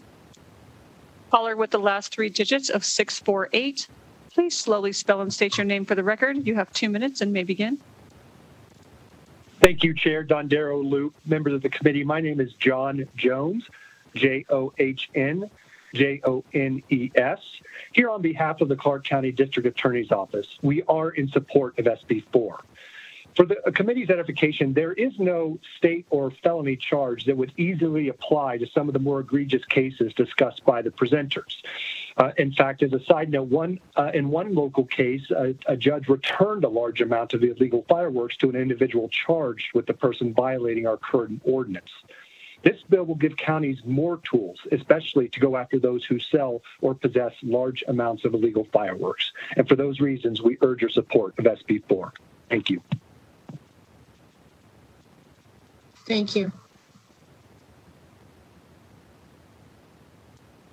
Caller with the last three digits of 938. Please slowly spell and state your name for the record. You have 2 minutes and may begin. Good afternoon, Madam Chair and members of the Senate Government Affairs Committee. For the record, my name is Ariel Edwards, ARIELLE. EDWARDS, and I am the Government Affairs Specialist at the City of North Las Vegas. I'm calling in on behalf of Councilman Churchio. He extends his sincerest apologies for being unable to call in himself as he is currently serving North Las Vegas in a council meeting. However, he would like to have his letter that we've submitted to be included as an exhibit, read aloud to the committee members. And it reads, Dear Chair Marilyn Dondero Loop and committee members, I appreciate the opportunity to submit a written testimony in support of SB 4. I would like to thank the primary bill sponsor, Clark County, for working on this important piece of legislation and extend my gratitude to Chair Dondero Loop and the committee for holding this hearing. During my time in office, I have worked to ensure that North Las Vegas residents continue to thrive in our great state. This piece of legislation addresses an an important issue in regards to illegal use of fireworks. It is my hope that the committee take into consideration the negative impact illegal fireworks have on residents and their pets, especially veterans that are adversely affected by the loud noises that oftentimes will recall traumatic events, memory lapse due to PTSD, subthreshold PTSD, and TBI. This legislation is the step in the right direction to protect those that protected us. Sincerely, Councilman Churchio. Thank you, Madam Chair. Thank you. If you recently just joined us, we are on support for SB 4. To testify in support of SB 4, please press star 9 now to take your place in the queue. Caller with the last 3 digits of 300. Please slowly spell and state your name for the record. You have 2 minutes and may begin.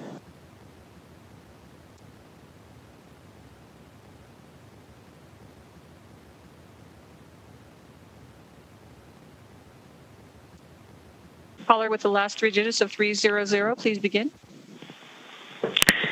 Hi, I'm not sure I'm 300, but this is Mark Fiorentino, and I appreciate the opportunity to speak. I'm representing today both Nye County and Red Apple Fireworks, so thank you, Madam Chair and members of the committee, for giving me a moment to speak.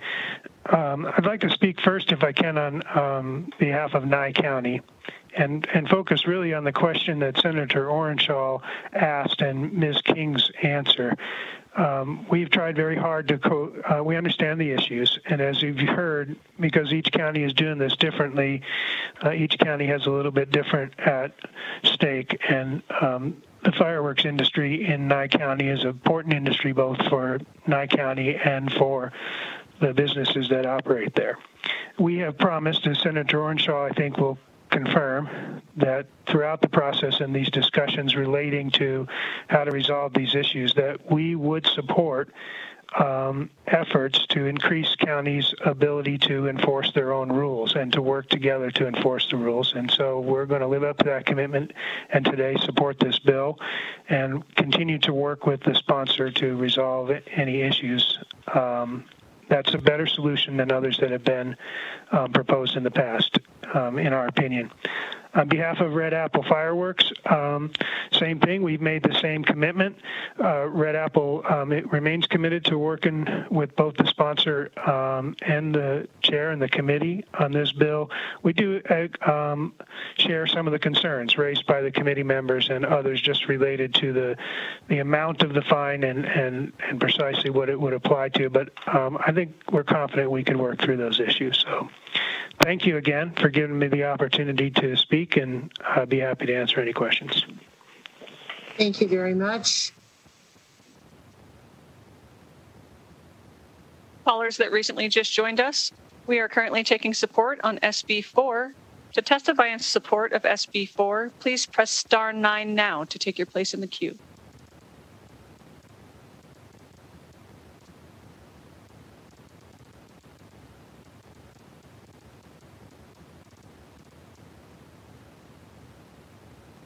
Caller with the last 3 digits of 958.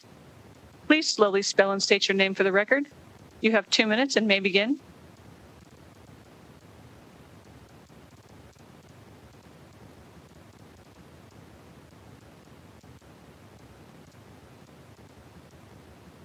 Caller with the last 3 digits of 958.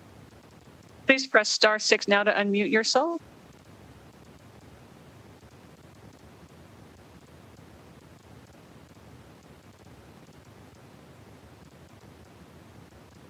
Caller with the last 3 digits of 826.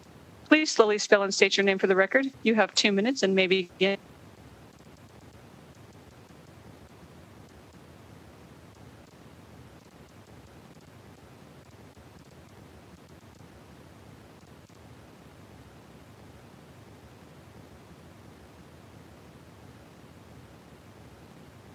Chair, it seems as you currently have no more callers in support at this time.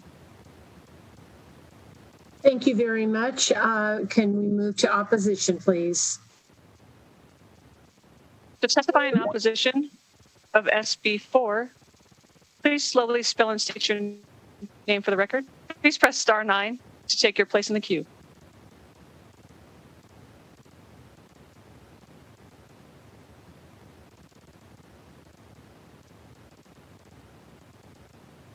Caller with the last 3 digits of 080. Please slowly spell and state your name for the record. You have 2 minutes and may begin.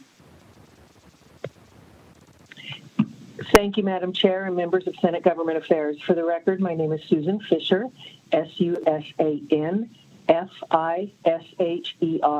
with McDonald Carano, speaking today on behalf of Phantom Fireworks, which has 2 legal fireworks stores in Nye County.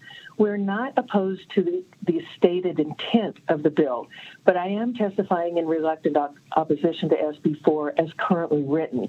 We've spoken with Ms. Jacob, and company officials have reached out in recent months to officials in Southern Nevada to look for ways to address the concerns expressed by Clark County. We understand the county's intent to target chronic and repeat offenders, and we support that, and to crack down on individuals who may be selling without a license or stockpiling 200,000 pounds of fireworks, which is obviously very dangerous. And we realize that this is enabling legislation, but the language of this bill is far too broad and the fine too high. It's punitive without any substantiation. We understand that sometimes you need a bigger hammer, but as written, the bill enables a local governmental entity to charge a licensed store up to $50,000 for various infractions on the first offense. Obviously, they would have to go through the ordinance process, and we would certainly be involved in that, but, you know, it's just, there need to be some guardrails in there to make sure that if an inspector's having a bad day, they don't go in and slap the store with a very high fine. Because as the bill is written, this isn't just going after people. It doesn't just impact someone who is using fireworks illegally. It could be used against the stores as well, because it's regulating the sale, use, and storage and possession. So we want to be part of the solution in helping Clark County and the other entities control illegal sales and activity, and we look forward to working with Ms. Jacob and county officials to do so, and hopefully we will be able to move to support. Thank you, Madam Chair, for your time and indulgence. Thank you very much.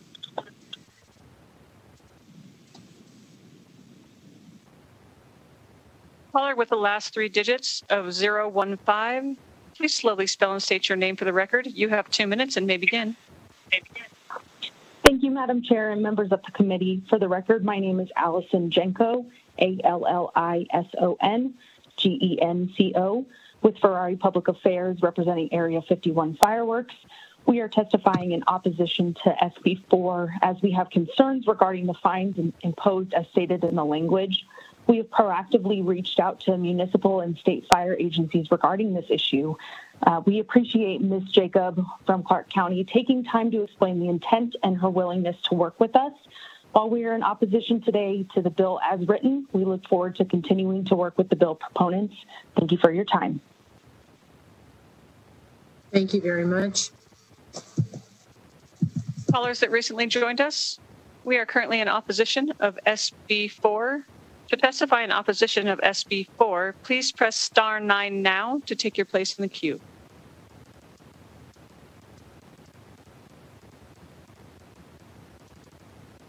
Caller with the last 3 digits of 958.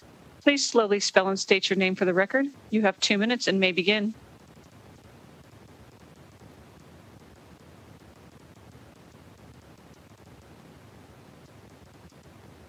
Caller with the last 3 digits of 958, please press star 6 to unmute yourself.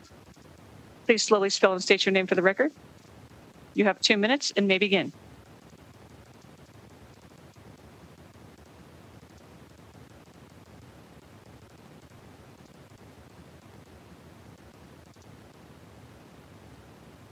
Caller with the last 3 digits of 958, we can see you are unmuted, but we cannot hear you. Can you hear me now?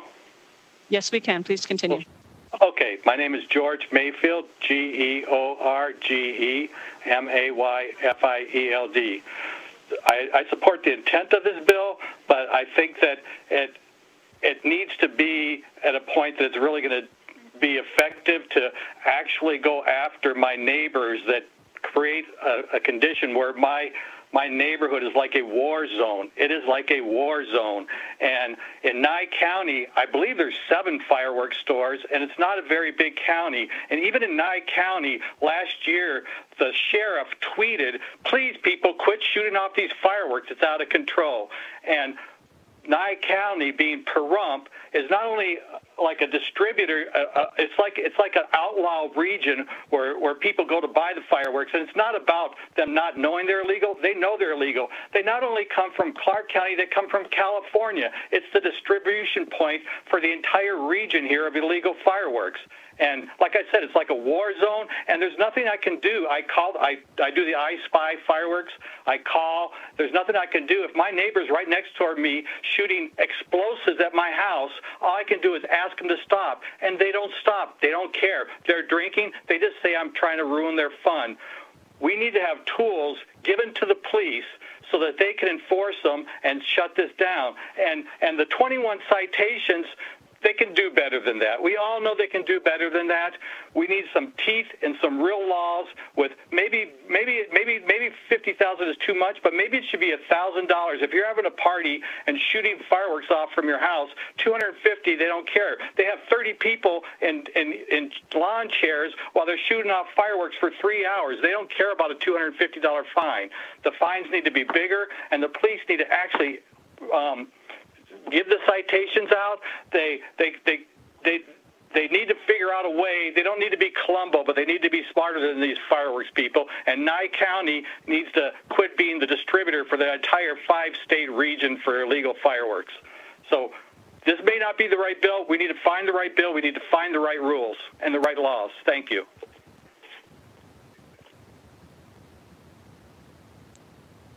We are currently in opposition of SB 4. To testify in opposition of SB 4, please press star 9 now to take your place in the queue.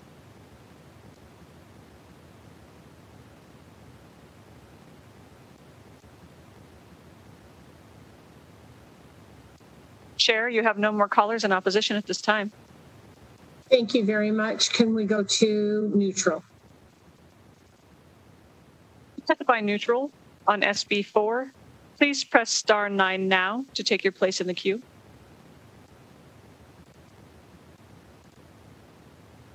Caller with the last 3 digits of 247. Please slowly spell and state your name for the record. You have 2 minutes and may begin.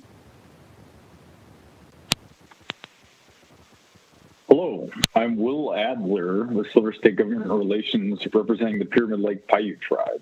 Pyramid Lake would like to testify neutral on this bill. As we can tell, this is a county-related bill and is a county implementation bill. But it does have some general concerns and implications for what fireworks would be in the state of Nevada going forward.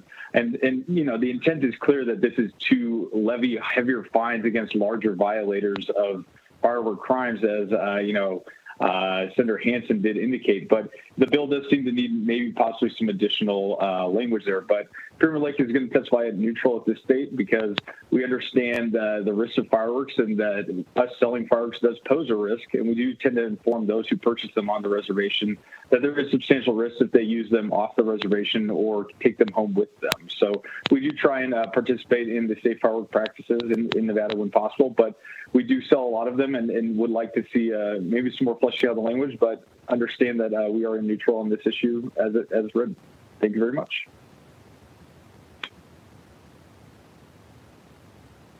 To testify neutral on SB 4, please press star 9 now to take your place in the queue.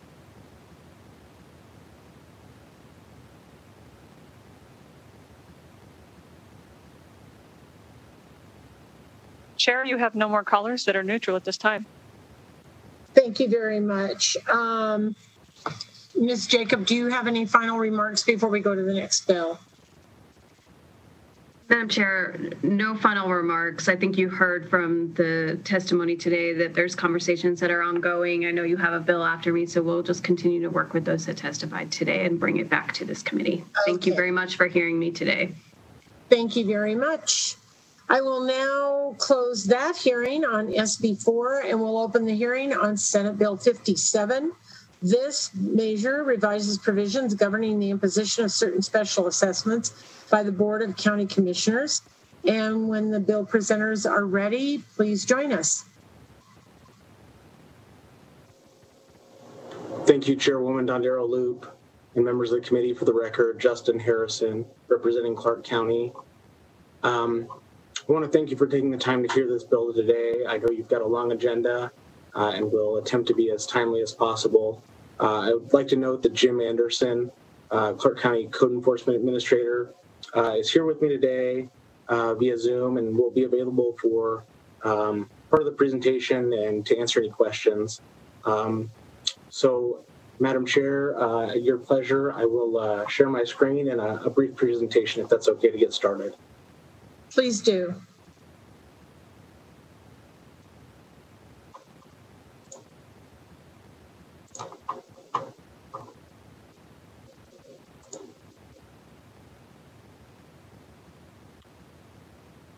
All right.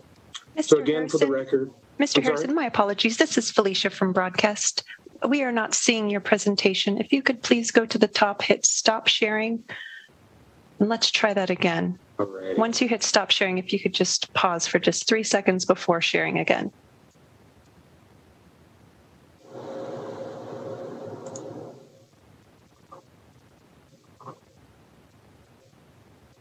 Mr. Harrison, this is Felicia again. We're seeing your desktop. Oh, fantastic. I see full screen of your presentation. Thank you, sir.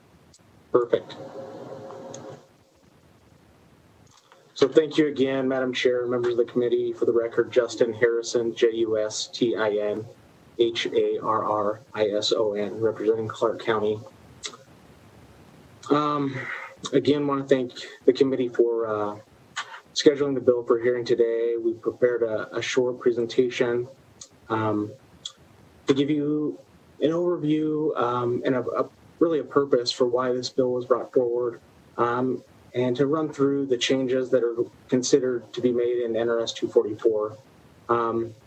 I'd also like to mention here at the onset, there are 2 proposed amendments that have been uploaded in Nellis. One that we have submitted on behalf of Clark County, that was developed after conversations with members of this committee, as well as interested stakeholders. And the second is a friendly amendment from the City of Las Vegas and the Nevada League of Cities. So to get started, just a little background. The idea for SB 57 was driven, was driven out of constituent complaints, and really a frustration from our board here, our Board of County Commissioners, in that there was an inability to really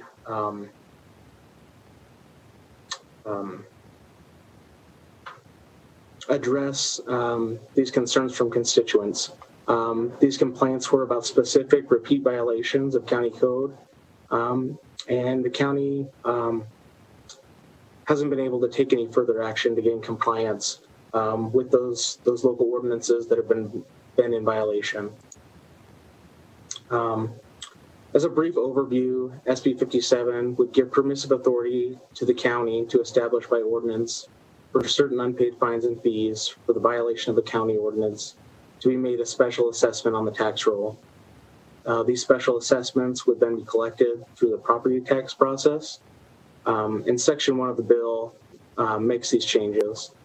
Sections 2 and 3 would eliminate the time frame requirements of 180 days or 12 months as set forth in NRS 244.3603 and 244.3605. The amendment filed by Clark County would retain the current language in those sections requiring that the amount be more than $5,000 for a special assessment for civil penalties to be imposed. This again was done after conversations with members of this committee, as well as interested stakeholders, really to address the concern that an unintended consequence of removing that dollar threshold could potentially cause someone to lose their home due to a smaller dollar amount. And I want to be very clear that the intent of this bill is not to force anyone out of their home. The county's worked extremely hard, and I think the committee heard during the initial presentation from Ms. King that the county's worked very hard under these difficult economic conditions and circumstances to keep folks in their home. And really what our board is looking to do is for the ability to address a matter of local concern, to be responsive to constituent complaints, and to bring those not choosing to observe local ordinances into compliance. And that's really the intent of this bill is compliance. As you can see here on the current slide, this chart will give you a little perspective on the number and types of complaints received by code enforcement during the last year. The table shown on the current slide provides an annual representation of code enforcement violations related to property. It's broken down by the number of fines, the number of cases opened, and the percentage of cases resulting in fees by unique address. I'll note that in 2020, the total number of cases opened with Clark County Code Enforcement was 10,620. The total number of unique properties to which fines were issued was 1,101, giving a total percentage of unique properties resulting in fines at just over 9.5%. So really, I think what we'd like to illustrate here, I apologize, the slides are jumping, is that the intent really is compliance. These are not fines or fees that are intended to be punitive, but really to get folks into compliance with the current ordinances that are not being followed. Here you'll see in the pie chart on the slide, this is a representation of those percentages of fines and fees issued by violation type that was listed in the right-hand column on the previous slide. And just to give you some specific examples, for instance, trash and debris violations, which had the highest number of cases opened with 1,488. But a majority of those violations didn't result in fines or fees. Rather, a vast majority of those cases were closed due to compliance by the owner or occupant. There were only 184 fines issued out of those 1,488 cases, and only 129 unique properties, or 8.6%, as you can see in the pie chart, that were issued citations. Another category, short-term rentals. There were 618 cases that were opened for violations, and only 76 fines were issued to 45 unique properties, or roughly 7% of those cases. And another example, building without a permit, resulted in 588 cases, 207 fines to 89 unique properties, or roughly 15% of the cases. Quickly, before I turn the time over to Mr. Anderson to walk you through the types of violations that his division is working to bring into compliance and how code enforcement works with property owners to come into compliance, I'd just like to reiterate that the intent of this bill is just that. It's compliance. It's not to force people out of their homes. It's to get folks to work with code enforcement and to follow the local ordinances that have been passed. With that, I'll turn the time over to Jim Anderson, our Code Enforcement Administrator. Good afternoon, Madam Chair, members of the committee. For the record, Jim Anderson, Code Enforcement Manager for Clark County. I appreciate the opportunity to be here this afternoon and discuss this bill with you.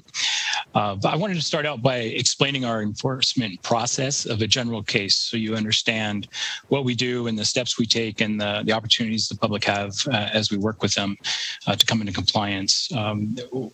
Justin used the word compliance a lot, and we preach voluntary compliance. That's our goal in all of our cases, is to be able to explain cases and violations in a way to the property owners that they understand what they need to do and how they can come into compliance with our codes. And so that is our number one goal. So to start off, first of all, we are a reactive organization. All of our cases that we go out on and investigate are because somebody called us and turned in a complaint to us. We don't drive around proactively and open up any of our cases. Frankly, we don't have the resources to do that. We're very busy just handling the reactive cases we receive. When we get a complaint, we send an officer out. They conduct an inspection of the property. They'll verify if the violation exists. If it does exist, then we'll issue a 15-day notice of violation to the property owner.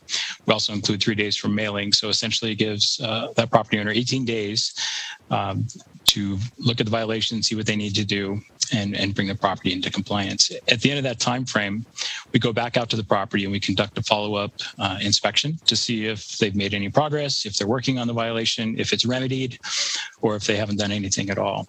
If the violation remains on the property, then we'll send a second notice to the property owner. So depending upon the type of violation, if this is a violation that we can abate, such as trash and debris on a property, an inoperable vehicle, dead weeds, things of that nature, we send a notice of abatement to that property owner. That's a 30-day notice that gives that property owner additional time to bring that property into compliance. If it's another type of violation, something that we can't abate, that we'll talk about later on in this presentation, such as a business and a residential, then we'll just simply send them a second notice of violation, giving them an additional 15 days to comply.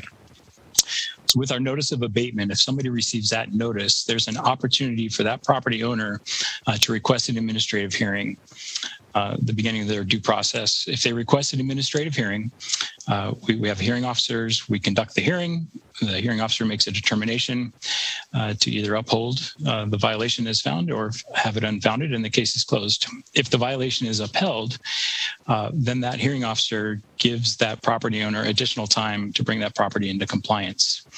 If that property owner is not satisfied with the hearing officer's decision, they can appeal that to the courts and have a judicial review for that hearing. And then a judge will make a determination whether or not the violation should be upheld, the hearing officer's decision should be upheld, and then that property owner has time to bring that property into compliance. If the property owner does not come into compliance, from there's a couple options. If it's a violation that we're going to do an abatement action on, then we can proceed with the abatement at that time, or we can begin issuing citations to the property owner to see if that will encourage them to remedy the violation on their own. So if we go the citation route, typically we have three different types of citations. We have an administrative citation, we have a misdemeanor citation to court, and we also have civil penalties. Typically our process on most of our cases is the administrative citation process. Those have progressive fines as we issue additional citations if necessary. So the first violation for an administrative fine is a $100 fine. If we issue a $100 ticket to somebody, we give them 2 weeks from that point in time to bring the property into compliance. If they don't come into compliance then, we can issue a second citation, which could be $250. Again, we give them more time to comply. And then the third citation could be $500. That's the maximum fine for administrative citations. Each step of the way, we give property owners time to bring the property into compliance. The administrative citations also have an appeal process. They can request a supervisor review where that code enforcement supervisor will look at the case. They'll make sure the citation was issued properly, the violation exists, and uphold or dismiss the citation. If it's upheld, the property owner then has an opportunity for an administrative hearing, and that process is the same as I described earlier for an abatement hearing. So they can have a hearing, the hearing officer makes a determination, they can appeal that to the courts for a judicial review as well. So there's many opportunities for property owners to have their cases heard, to contest violations, and there's also a multitude of opportunities for them to bring the property into compliance. I think it's important to say that each step of the way, if a property owner reaches out to us and is willing to comply and says, I just need more time, then we grant extensions. We do that regularly. Again, voluntary compliance is our goal. So once we have somebody's attention at any step in this process and they say, okay, please don't give me another ticket, I want to bring the property into compliance, then that's our goal. So we will work with them. We will give them time. If it's a large amount of violations, we will give them milestones and goals where we will grant extensions and keep it going as long as they're making progress. So with that, that's our general process. It is different for various types of cases, but by and large, that's the process we follow. So why this bill? Why are we asking for this amendment to be done? So while a vast majority of our properties come into compliance with no citations, no abatement actions, no civil penalties, we do have some cases that we have a more challenging time getting into compliance. And so the challenge we have is that oftentimes if we issue these penalties and fines on properties, then we place a lien on the property. Well, in some of our cases, these property owners understand that a lien does not have to be paid unless they sell the property. And so if they're don't have an intention of selling the property, and perhaps their violation is one where they're making money doing what they're doing on their property, they don't have a lot of incentive to stop doing what they're doing, and they may continue that activity. So I'm going to talk about a couple of examples that are on the slides to go over some of these challenges we have. So the first one you see in front of you are building code violations. This is for unpermitted construction. So on that bottom left slide, you see somebody has put these things on top of their roof with no permits. These skylights, they did that without a permit. Somebody installed a air conditioner on top of the roof where there wasn't one previously, so it wasn't an exchange. It was a new unit, again, with no permits. And on the right slide, you see somebody has built a deck on top of a patio. They've also built a staircase. So in those cases, those are potentially dangerous situations. We don't know if the roof structure can handle having those skylights. There was no engineering done. These are examples of cases that we cannot abate. I'm not going to hire a contractor to come in and tear out these skylights and leave a hole in somebody's roof. Other examples of this would be garage conversions, room additions that attach to the house. We can't go in and take those out. So we issue fines, we issue penalties, and then we hope that the property owner will come in and obtain permits, make sure that it was structurally sound, built properly, and they can keep it. And if not, then they can back out, start over, and do it properly. So sometimes we do not have luck getting property owners to comply with that. Justin, could you go to the next slide, please? It's another example of that same roof structure that we just showed. Next slide, please. So when we have nuisance and dangerous conditions on properties, what happens oftentimes is there's a lot of times there's fires inside of these structures. We board and secure them. We have squatters that come in and move into these properties. We become aware of it. We have the squatters removed with the police department. We reboard and secure these properties. We send notices to the property owner. We want them to maintain their properties. So a lot of times we issue civil penalties on these properties and asking the owners to come in and maintain it. The purpose of the citations here is we have to board and secure these properties over and over. We don't want to do that. We want the property owner to do that. So what can happen sometimes during this process is we may issue civil penalties, and currently in statute it requires us to wait before those can be put on the tax roll. So in a chronic nuisance situation, if we're citing somebody for that, we have to wait 6 months before that can be put as a special assessment on the tax roll. And if it's another dangerous condition type of violation, we have to wait 12 months before it goes on the tax roll. So what happens is these property owners oftentimes will quit claim these properties to another family member, maybe a business partner. They may even do that before we issue fines, just during our noticing process. And that causes us to have to start our case over. We have to start noticing again. And any fines that may have been incurred, if they don't go on the tax roll at that point, those are also wiped out. And so eliminating that time frame on there would allow us to hold these property owners accountable in hopes that the next time we send them a notice, rather than them receiving a fine, they will respond to the notice and actually take care of the violation themselves. Next slide, please. That's just another example of the nuisance conditions. Next slide, please.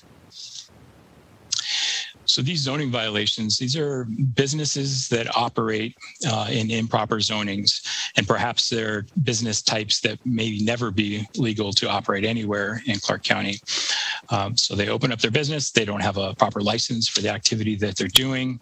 Police department, Metro, or we get a call to those locations. These are very hard violations to prove. Once we do prove a violation on these properties, and then again, we issue citations, ultimately leaning the property, a lot of times we don't have any luck with getting them to shut down. They'll continue operating. They're making a lot of money.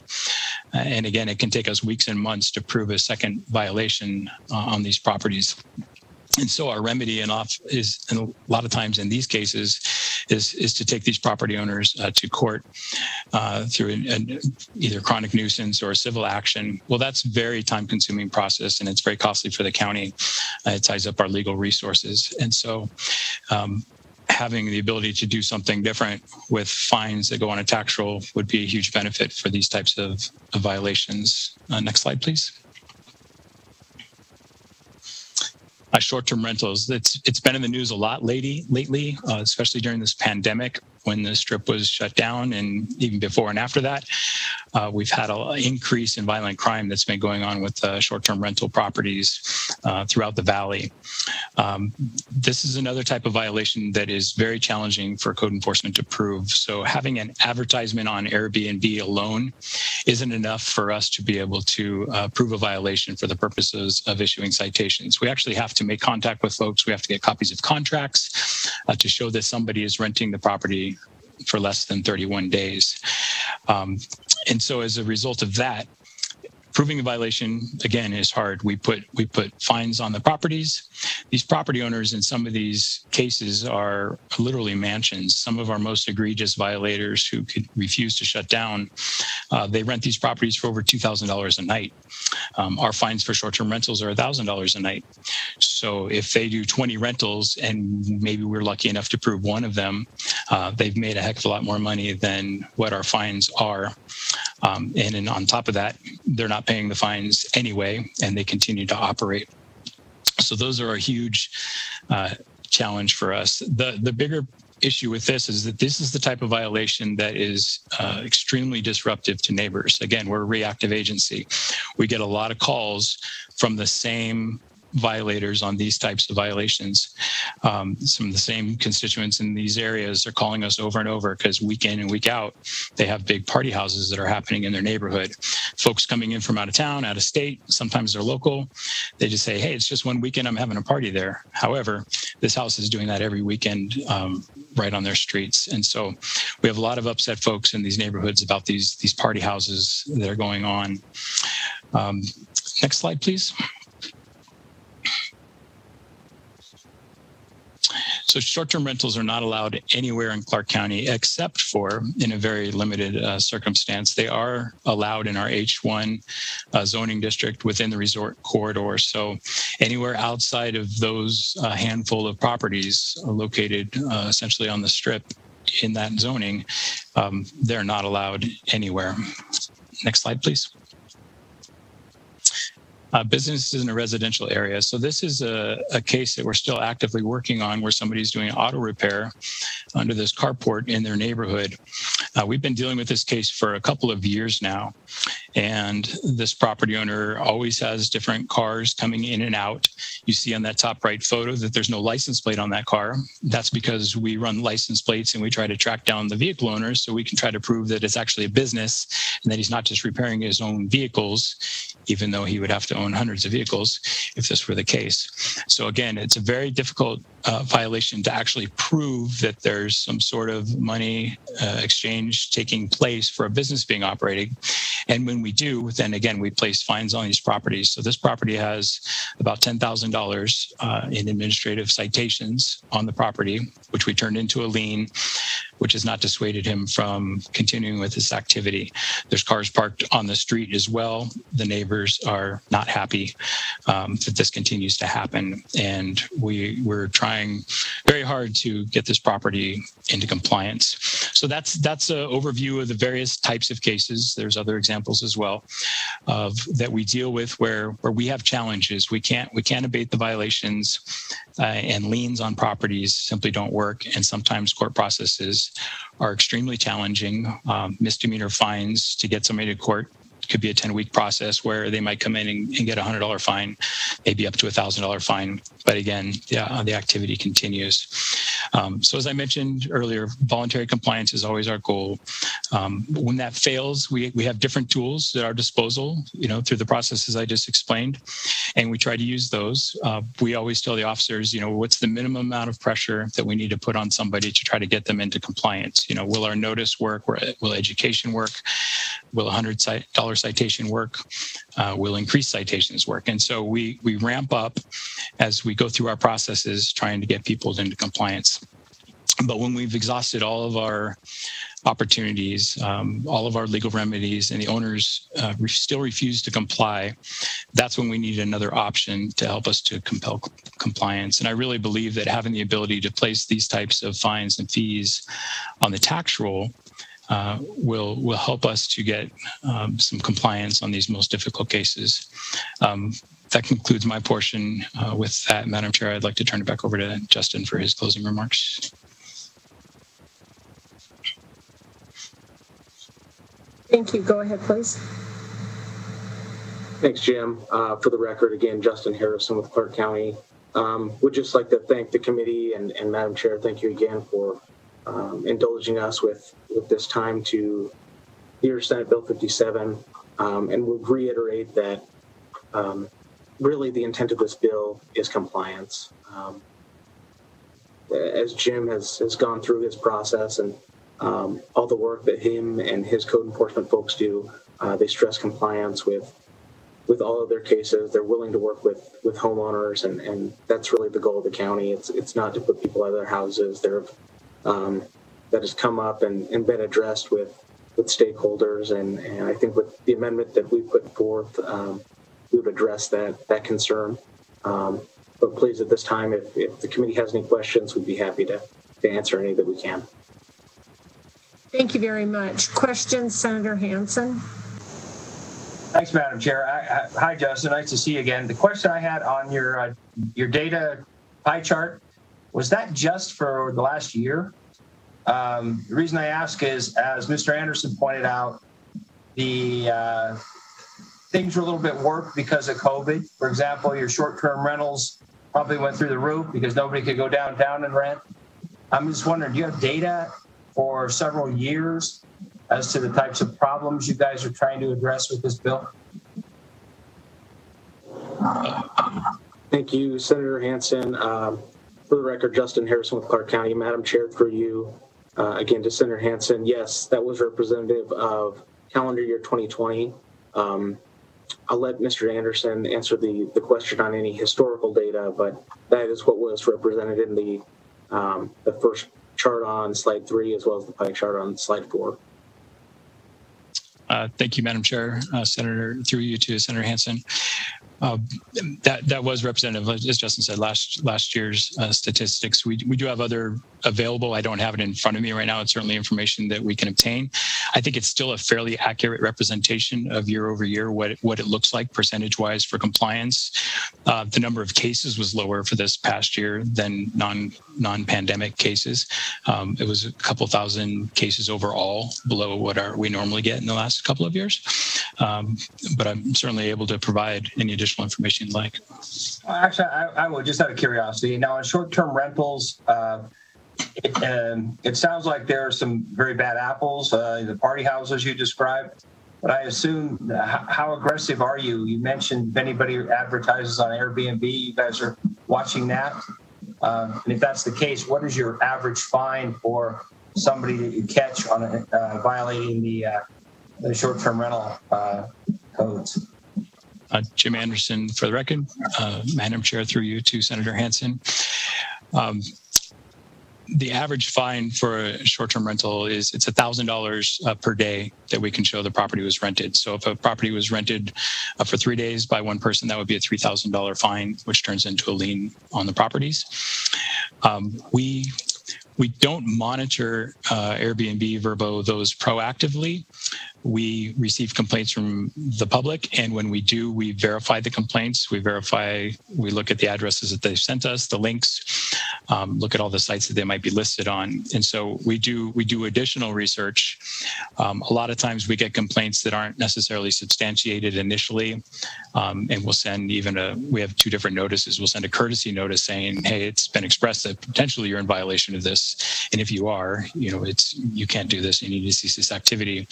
And so we do verify, but we're not proactively looking at those websites. Last question. Do you guys, when you do those Airbnb investigations, do you ever have situations where the property owners end up suing the county, basically accusing you of interfering in some sort of, not necessarily a short-term rental, but some other sort of an arrangement? Jim Anderson for the record. I believe we have one case that a property owner sued us, and I think that's still actively in courts. We do have several cases that have gone through that administrative hearing process that are now in the judicial review process. So I think we have a handful of those that are pending right now, but none of those have disposition yet. Very good. Well, thank you, Mr. Anderson. Thank you, Mr. Harrison. Thank you, Madam Chair. Thank you so much. Questions from the committee? Oh, Vice Chair Orenshaw, please. Thank you, Chair.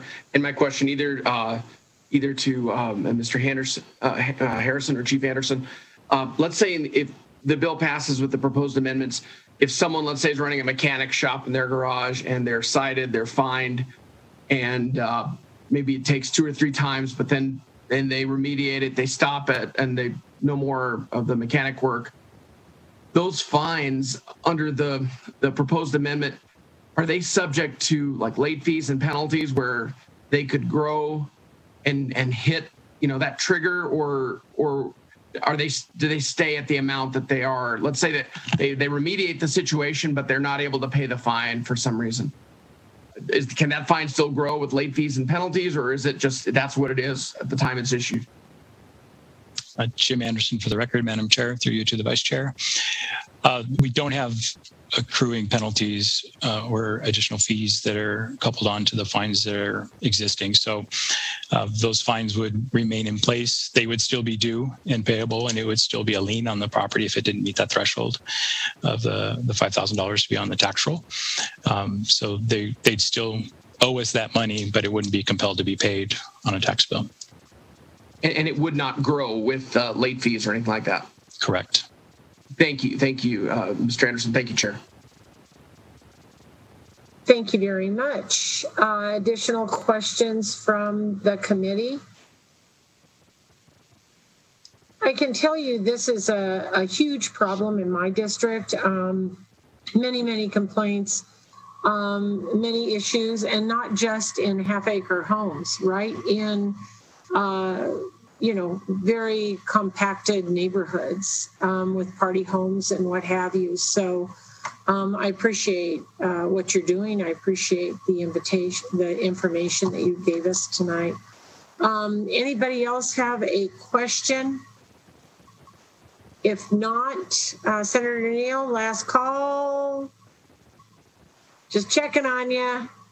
Okay, if not, any closing remarks, Mr. Anderson or Mr. Harrison? For the record, Justin Harrison with Clark County. Madam Chair, no, just thank you again for the opportunity to present. I know we have a number of folks, I believe, that are in the queue to speak in support, and would just like to thank those stakeholders that reached out and worked with us on the amendment. Thank you very much. I appreciate that. And now we'll move on to our support. And just as a reminder, you have 2 minutes. Listen, please, and broadcasting will cue you in. Thank you. Thank you, Chair. We are currently taking testimony in support of SB 57. To testify in support of SB 57, please press star 9 now to take your place in the queue.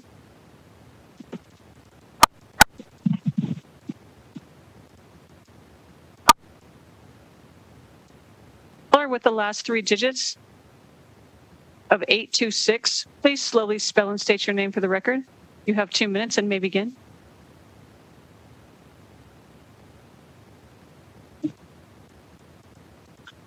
I think that I'm on. Yes, you are. Can you hear me? Yes, we can. My name is Lisa Skuro, LISA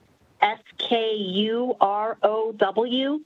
Thank you, Madam Chairwoman. I appreciate the opportunity to speak on behalf of SB 57.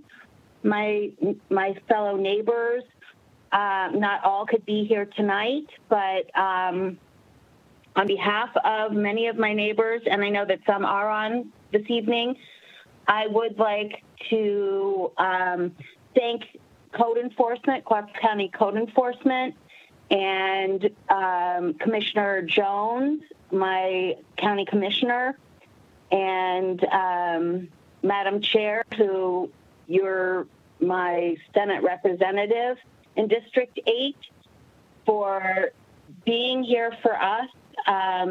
We are inundated with a party house short-term rental issue in our neighborhood in Section 11.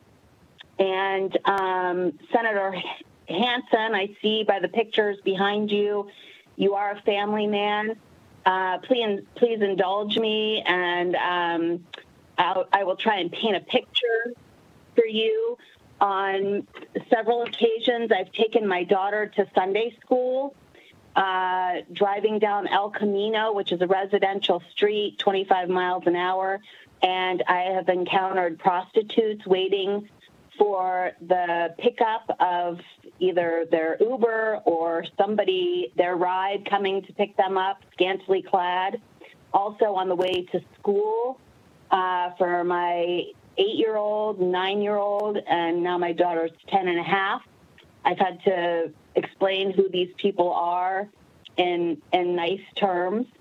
In the last year, we've had 378 crime records within 1 mile of these short-term rentals.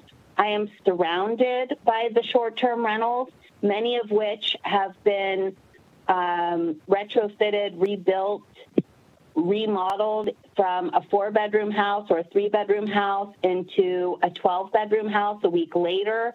They're not pulling permits. They do not have inspections because they're not pulling permits. They're pulling gas lines, electrical lines, etc. You want to talk about a war zone over 4th of July? It was unbearable, the amount, and they brought in professional firework displays at these party homes. Many of these houses get $7,500 for a weekend. Just over President's Day weekend, there was a gang shooting one house away from me where it's reported it was an assault with a deadly weapon. There were bullet casings all over the street in my neighbor's yard. They were knocking on the neighbor's house of a 90-year-old woman who's in respite care, asking if she had video of what was going on at 3 o'clock in the morning. That house had been surveilled by Metro for a week because of the shooting at the Strat. And we live with this on a daily basis, and I've lived in my home for 17 years. My neighbors just moved. They had 9 children and never intended to move, and they had to move. I have 1 child, and I'm considering my options at this time. We cannot live like this anymore. Any help that we can get, we greatly appreciate. I thank you for your time, and please, I support this bill 100%. Thank you so much. Thank you very much.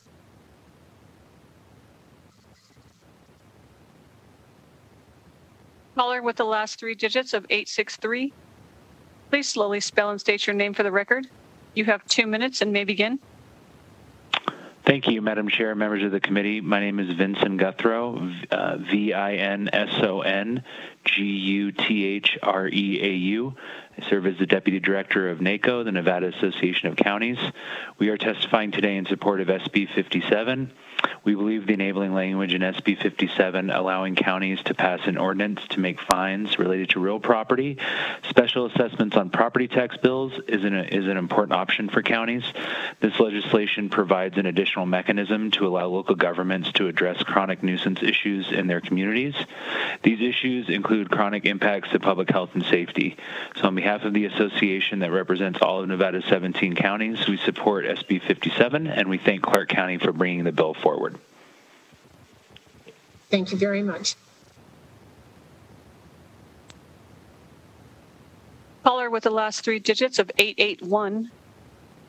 Please slowly spell and state your name for the record. You have 2 minutes and may begin. Madam Chairman and committee members, this is Julie Davies. My name is spelled JulieDavies. I'm calling in support of Senate Bill 57. Now, we do have some groups out there who claim to be short-term rental associations or operators who are in opposition of this bill. They've been given a lot of misinformation about it, and where some of them are unlawful operators who are not really short-term rental hosts, they're party operators. And they want to continue to be able to do their parties without good code enforcement. Those of us who are legitimate short-term rental hosts, we want code enforcement.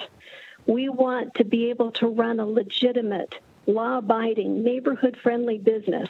And there are thousands of these businesses in Las Vegas. Not all of them are legal because of the STR ban in Clark County. But when you look at the numbers, when you have over 7,000 listings and only 45 bad operators, that shows you that the majority of hosts are good hosts who just want to run a good neighborhood-friendly business.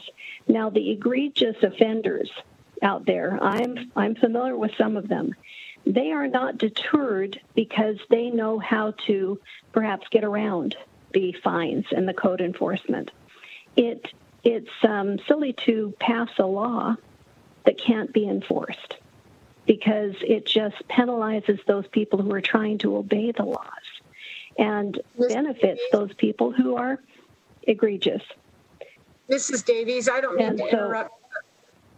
Yes. Mrs. Davies, I don't mean to interrupt, but are you in opposition of this bill or in support of this bill? No, I'm in support of this bill because legitimate short-term rental hosts want to have code enforcement. We know that we cannot run our business without good code enforcement in place. And this supports code enforcement. Right. I just wanted to make sure and clarify. Thank you very much for your comments. Yes, please.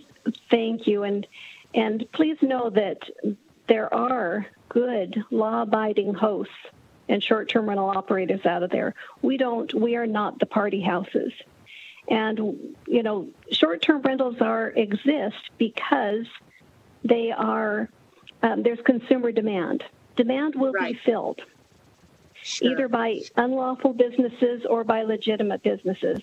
I teach the course on short-term rental management, and we talk to the hosts, and I know that they support good code enforcement. So I urge you to pass this bill.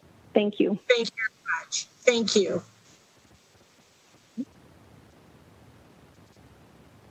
Caller with the last three digits of 718. Please slowly spell and state your name for the record. You have 2 minutes and may begin. Thank you, Madam Chair, for allowing my statement of support. My name is Wesley Harper, Wesley Harper.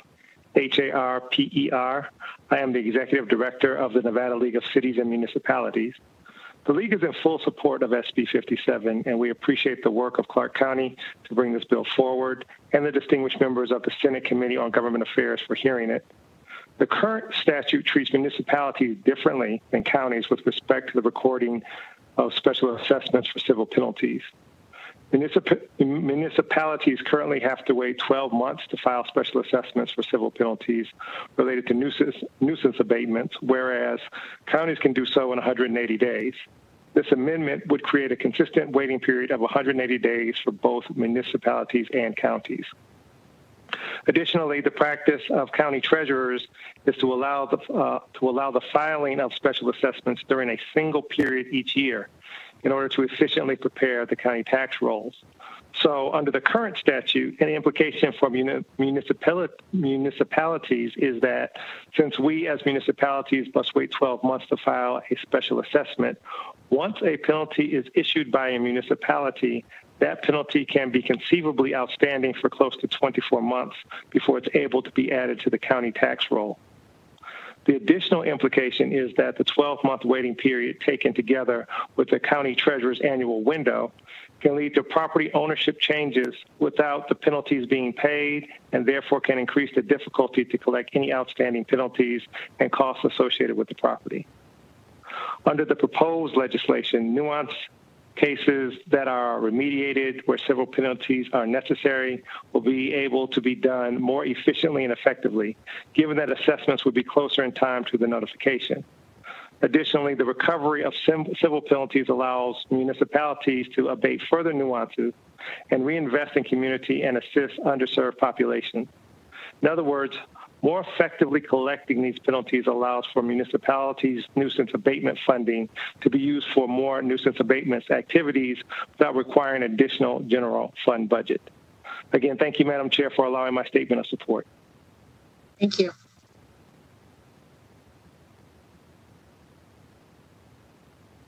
Caller with the last three digits of 559. Please slowly spell and state your name for the record. You have 2 minutes and may begin. Yvette Williams, YVETTE-WILLIAMS. I am speaking today.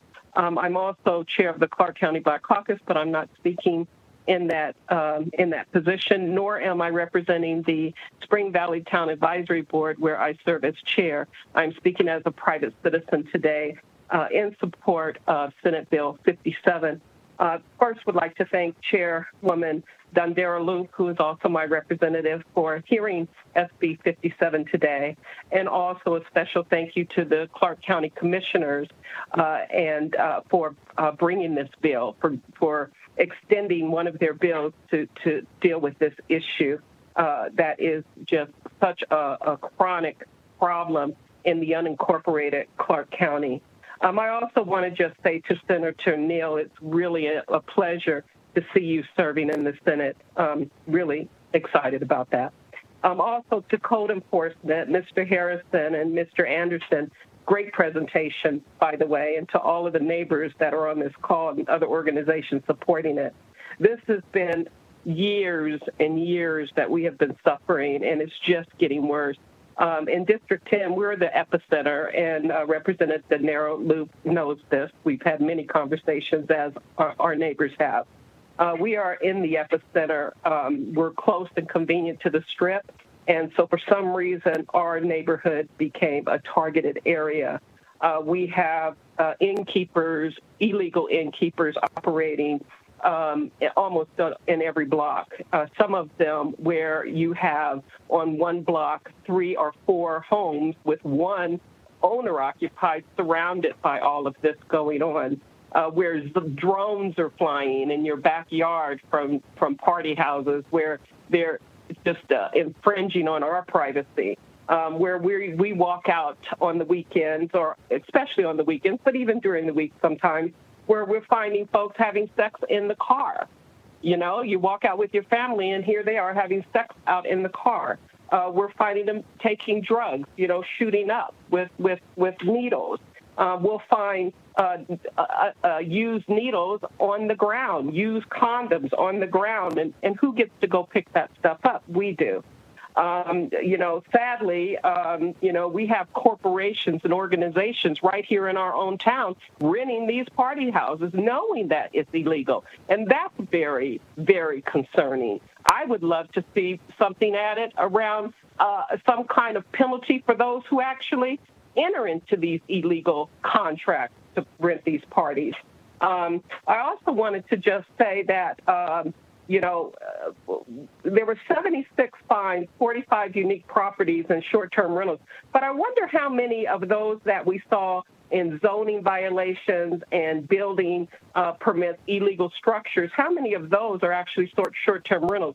Because many of these homes have been converted into these ugly, horrendous-looking things, and I don't know how we're going to even preserve our preservation neighborhood here, where we're reselling these homes. Who's going to buy them? They're illegal. We have septic tanks that have been put into the ground that are illegal. Some are leaking. That's going to impact our health here in our neighborhood, or our ability to sell our homes if that septic tank leaks into our adjoining homes. These are the kind of things that we are struggling with, that we are concerned with. This bill will go a long way in helping to at least prevent these illegal investors from profiting off of these short-term party house rentals, and at least being able to, instead of them seen as a cost of doing business, with these fines and penalties they don't have to pay unless they sell the house. This will allow our county commissioners to put policy and ordinances in place where they can maybe, we hope anyway, find some light at the end of this tunnel. Thank you again for your time today. We appreciate all that you do in this area and all of the work that you're doing up there in the legislature for the people of Nevada. Have a good evening. Thank you so much, Ms. Williams, and we appreciate your information. Next. Caller with the last three digits of 229. Please slowly spell and state your name for the record. You have 2 minutes and may begin. Good evening. This is Jamie Rodriguez on behalf of Washoe County. That's JamieRodriguez. We want to thank Clark County for bringing forward this measure. Currently in Washoe County, we are working on a set of ordinances to create some parameters around short-term rentals. Really, this is because of a need, or because of safety concerns, that have occurred with several of the short-term rentals up in the Lake Tahoe Incline Village area. We've had a number of residential fires as a result of unsafe housing, and other concerns. You may have seen in the news about a year ago, Anna Ferris and her family were up at a short-term rental up at Lake Tahoe, and they all got carbon monoxide poisoning. So there are some very serious safety concerns related to these properties. We feel that this gives us another avenue to ensure that when these short-term rentals are licensed and able to operate, that we are able to ensure and hold them culpable if there are safety concerns with these properties, and make sure that not only our residents are safe, but those who are coming to our area and visiting are also safe. So for those reasons, we are supportive of the measure, and again, thank Clark County for bringing it forward. Thank you very much. We are currently taking testimony in support of SB 57. To testify in support of SB 57, please press *9 now to take your place in the queue. Caller with the last three digits of 303. Please slowly spell and state your name for the record. You have 2 minutes and may begin.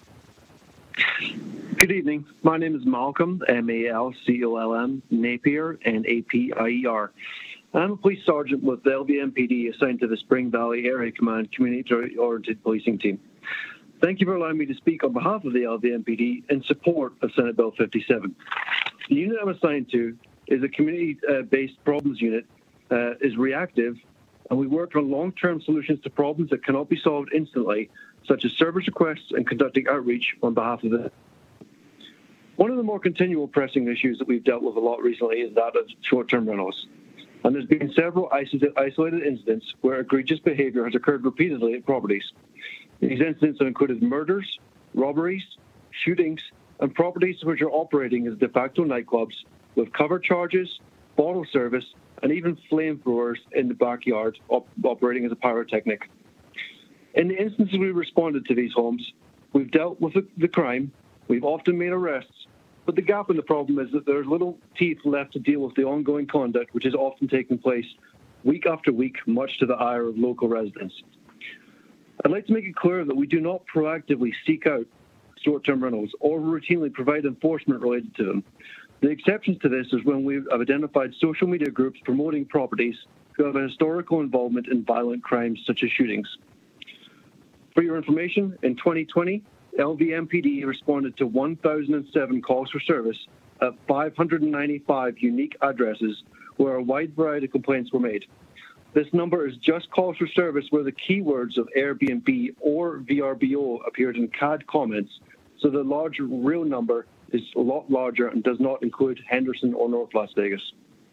I can give many problem examples, but one of them occurred in October 2020, where approximately 40 shots were fired in a residential neighborhood at an Airbnb, striking 6 homes and 4 vehicles. On a separate note, one of our prominent short-term rental owners owes over $100,000 in fines, which currently remain unpaid. And just this last weekend, he had another shooting at one of his properties. In conclusion, the LVMPD needs and supports Senate Bill 57, as it will give us, and more importantly the citizens we serve, something with teeth which can be used against a small percentage of short-term rental owners who do not rent their properties out of responsibility. With that, I'd like to thank you for your time, Madam Chair, and we are available as an ongoing resource for any questions that you may have. Thank you so much for your testimony, and thanks for what you do with the Spring Valley Area Command. I know I certainly appreciate it, and I'm sure everybody on this committee does as well. So thank you very much. Thank you, ma'am. We are currently taking support on SB 57. If you recently joined us to testify in support, please press star 9 now to take your place in the queue.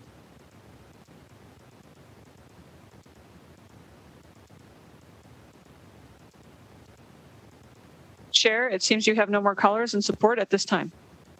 Thank you very much. We'll go to opposition, and I'll remind opposition, as the hour is getting late, if you would please try to keep your comments to 2 minutes. It would be very much appreciated. Thank you very much. Go ahead. To testify in opposition of SB 57, please press star 9 now to take your place in the queue.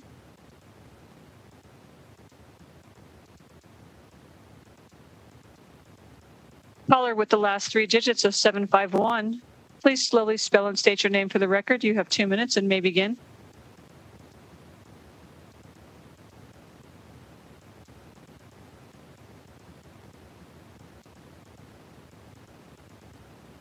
Caller with the last 3 digits of 751, please slowly spell and state your name for the record. You may begin. Wislet Rizard, Americans for Prosperity. Name is spelled WISELETROUZARD. Chairwoman Dondero Loop and members of the committee, thank you for this opportunity to testify in opposition to SB 57, a bill that would allow the Board of Commissioners to make a special assessment against property owners who have unpaid fines or fees related to chronic nuisances on their property. AFP Nevada opposes this legislation as written because private property is the bedrock of liberty and essential for the preservation of individual freedom and upward mobility. SB 57, as written, does not consider an individual's ability to pay and will burden those who cannot afford these fines and fees at the risk of losing their property. We spoke to Clark County and proposed an amendment that will provide protections to property owners by empowering county commissioners to, 1, establish a procedure for the county to determine an individual's ability to pay the unpaid fine or fee, 2, to establish a uniform method to calculate payment amounts that shall not exceed more than 5% of any individual's monthly net income, and 3, allow for community service to serve as partial or full payment for an unpaid fine or fee at a standard credit rate per hour, not lower than the minimum wage. This is important because the last thing we should want during the economic recession is a global pandemic. In a global pandemic is to forcibly remove individuals from their homes due to the inability to afford excessive fines and fees like the $1,000 a day that you just heard Clark County imposes on property owners. Clark County rejected this amendment. It is very clear to us that SB 57 is an indirect attempt to target the short-term rental community. Since we got involved with the short-term rental community, we have come across hundreds of operators who had no idea the short-term renting was illegal in Clark County and were hit with cumulatively and retroactively $1,000 fines for every single day with no regard to even restricting them to single reservations. In our last FOIA request, we learned that $3 million in outstanding fines, short-term rentals accounted for approximately $2 million of that budget. While we do not oppose the right of the county to collect fines and fees, Just as we do not oppose the right of the courts to collect fines and fees related to traffic tickets, we must make sure that the sum of the fines and fees are not excessive and reasonable. And lastly, you're looking at these type of practices that are discriminatorily being applied to short-term renting when these are the probability and propensity that are happening on long-term renting properties is increasing as well. And I wish they would have presented those numbers as well. And if so, we'd be more than happy to present them. This is a constitutional issue that addresses property owners' rights. And it's definitely time for us to scale back on these encroachment and allow the courts to resolve this matter. As you heard, there's pending courts currently in the books. Thank you.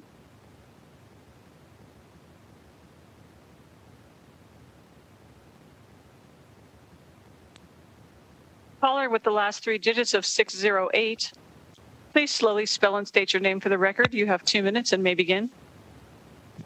I'm Jacqueline Flores, Flores, the founder of the Greater Las Vegas Short-Term Rental Association, the largest advocacy group in Nevada, advocating for thousands of short-term rental property owners across the state. And I'm here to tell you why you should vote no on SB 57. SB 57 is a Trojan horse. 2 years ago, despite issuing fines of $1,000 a day to short-term rental owners, Clark County thought they would up the ante by passing an ordinance that would roll over those fines to the property taxes of these property owners. Chairwoman Marilyn Kirkpatrick said if she could do more to stop people from renting their homes for less than 31 days, she would, as she lamented how the commissioners were restricted by state law and promised her she would seek more power in the next legislative session to go after the property owners and essentially find them out of existence because they needed to do everything in their power to protect the hotels. So here we are, SB 57, being proposed by Clark County. Make no mistake, this is what they promised they would do 2 years ago. Frankly, I'm shocked that we are even considering this bill in the midst of a global pandemic, when the economy is in the gutter, and when so many Nevadans find themselves unemployed, with many still not able to get their unemployment benefits. Many property owners relied on short-term renting as their only source of income. Some are senior citizens on a fixed income, trying to make extra money to pay their medication and bills. There are hundreds of laid-off culinary employees who do it to make ends meet, and most importantly, to save their home, majority without any issues. Meanwhile, here is SB 57, looking for a way to punish and make life more difficult for these people. Hundreds of people have thousands of dollars in fines from Clark County. 5,000, 10, 25, 50,000, over 100,000, not for out-of-control parties, not for crimes of their property, but simply for daring to rent their home for less than 31 days. Clark County has taken a few bad apples and has painted the entire STR industry with the same brush. And despite no issues or crime, they continue to find them. We should be focused on ways to help struggling Nevadans keep their home, not on kicking them out of them. You must stand for the people, uphold the Constitution property rights clause, and prevent Clark County from getting more abusive powers. Senator Hansen asked if there are any lawsuits against the county. There is one. The county failed to reply, and the plaintiff voted by default judgment. Please wrap up. Thank you.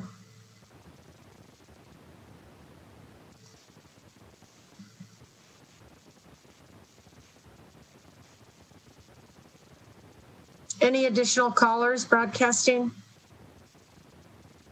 Yes, Chair. Please stand by. Caller with the last 3 digits of 000. Please slowly spell and state your name for the record. You have 2 minutes and may begin.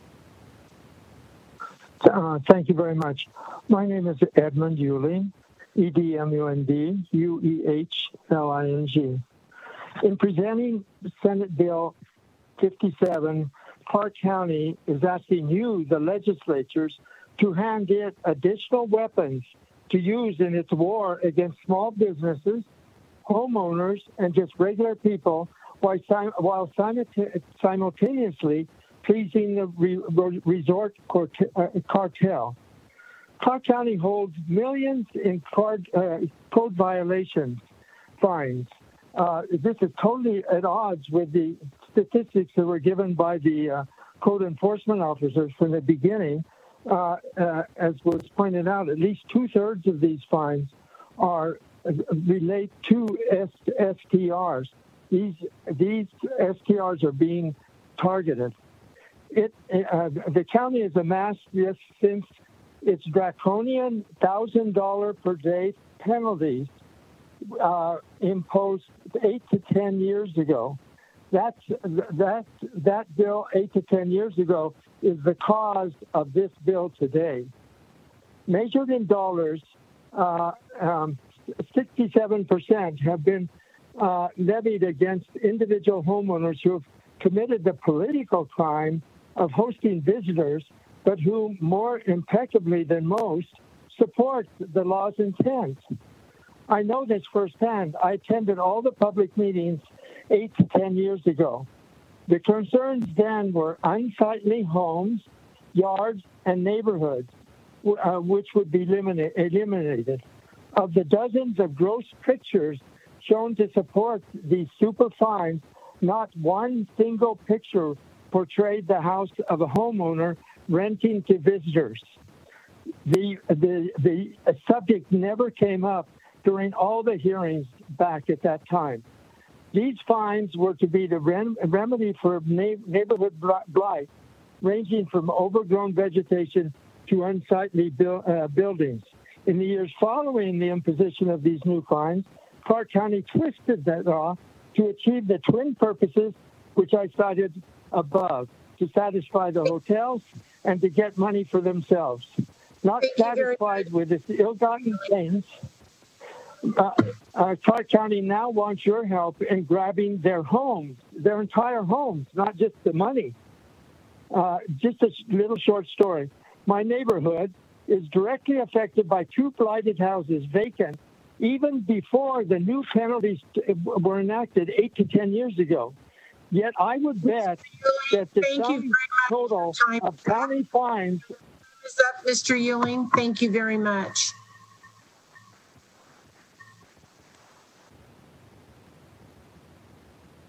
Caller with the last 3 digits of 712. Please slowly spell and state your name for the record. You have 2 minutes and may begin.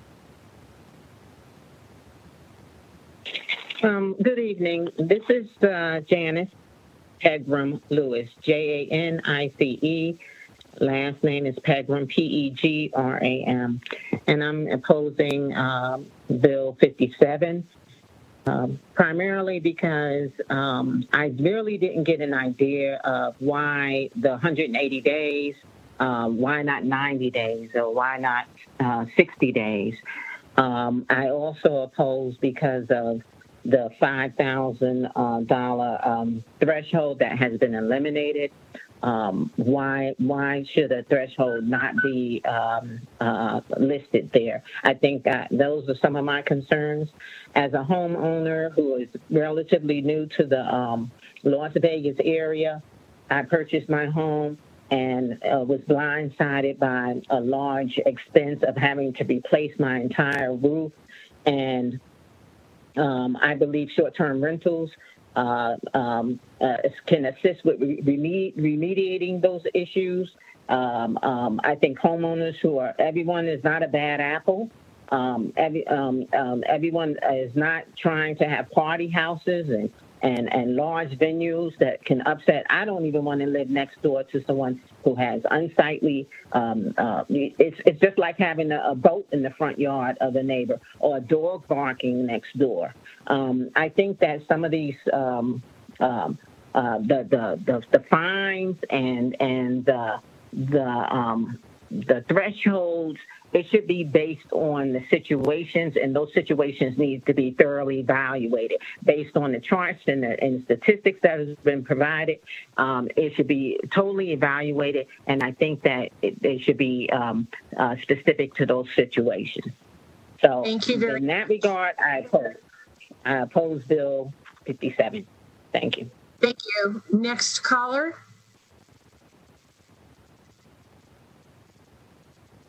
Caller with the last 3 digits of 643. Please slowly spell and state your name for the record. You have 2 minutes and may begin. Hello, Eddie Diaz, Eddiediaz. For the record, I oppose SB 57, and support testimony got way more time. Of the 6 testimonies, 4 were government employees with only 2 residents. This is an issue courts are addressing regular property owners' right to enjoy their property. So I oppose SB 57. Thank you.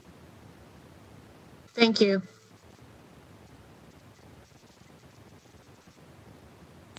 Next caller. With the last 3 digits of 974. Please slowly spell and state your name for the record. You have 2 minutes and may begin. Thank you. My name is Louis Korndyke, LOUISKOORNDYK. I strongly oppose SB 57.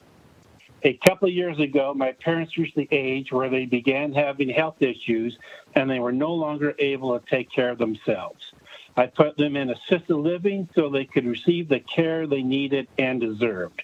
Assisted living is very expensive, so I rented out my investment property on a short-term basis to pay the bills. Things couldn't have been better. The STR was paying for the assisted living and the house payment. But then I began receiving letters from the county telling me that I was not allowed to rent my property out for less than 31 days at a time. In spite of having no issues at all, the county began fining me $1,000 a day. Code enforcement subpoenaed my records and back-fined me. Before I knew it, I had $92,000 in fines. Obviously, then I had to stop renting the property out on a short-term basis. I could no longer afford assisted living and had to move my parents out of the facility. A couple of months later, I lost my mother. And now the county wants to finish me off once and for all by introducing SB 57. I spent every penny I had taking care of my parents. I certainly don't have $92,000. The power the county is asking the state for will give them the ability to take my house that I worked so hard for just to satisfy these enormous fines. Please reject SB 57 and don't give the county this unbridled and unprecedented power. Thank you so much for the opportunity to be heard. Thank you. Next caller. Caller with the last 3 digits of 938. Please slowly spell and state your name for the record. You have 2 minutes and may begin.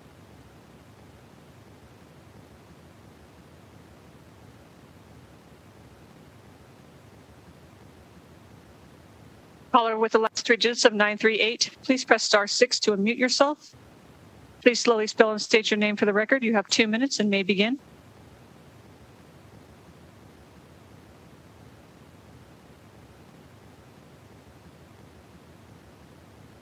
If you recently just joined us, we are in opposition of SB 57. To testify in opposition of SB 57, please press *9 now to take your place in the queue.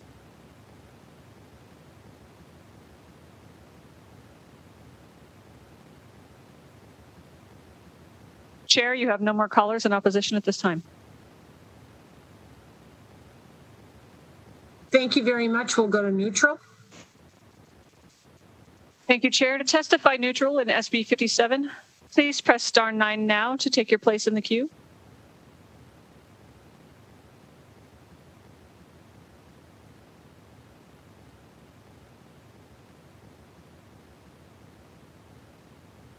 Chair, you have no one neutral at this time. Thank you very much. With that, we will close out the hearing on Senate Bill 57, and we will move to public comment. Just as a reminder, public comment is for any comment that does not reflect information regarding the 2 bills that we heard. So please keep your comments to other things other than the bills that we heard. Thank you very much.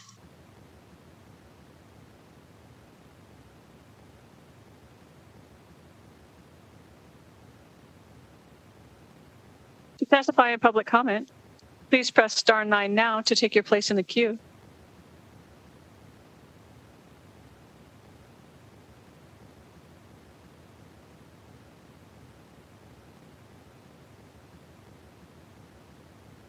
Caller with the last 3 digits of 000, please slowly spell and state your name for the record. You have 2 minutes and may begin.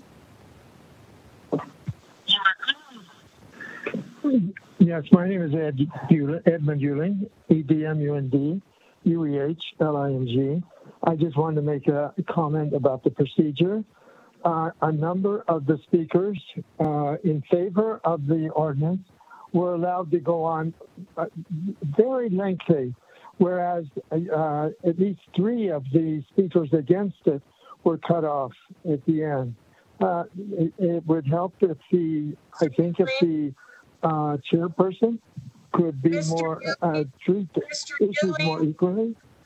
Mr. Euling, this is Chair Dondero Loop. We are timing people, so please be respectful and understand that we are listening to all people. We do not choose the people who sign up or call in. We listen to everyone. So thank you for your comments. We're happy to have you call in, and we'll talk to you, I'm sure, at another time for another meeting. Thank you very much. Next caller, please. Caller with the last 3 digits of 643. Please slowly spell and state your name for the record. You have 2 minutes and may begin. Yeah, this was Rizard, W-I-Z-R-O-U-Z-A-R-D. Just to reaffirm what Ed said, I was actually timing the speech, so I don't know what timer you're using, but there were several that exceeded that 2 minutes. Nonetheless, the Constitution, it's very important, and when we see a lot of the issues that were brought today, I'm just reassuring each and every one of you to really hold fast to that. Property owners' rights right now are being discussed. Sir, if you are testifying in opposition of the bill, we have finished hearing Senate Bill 57, and we are following the rule. Public comment. Yes, and you are supposed to public comment. be commenting on any.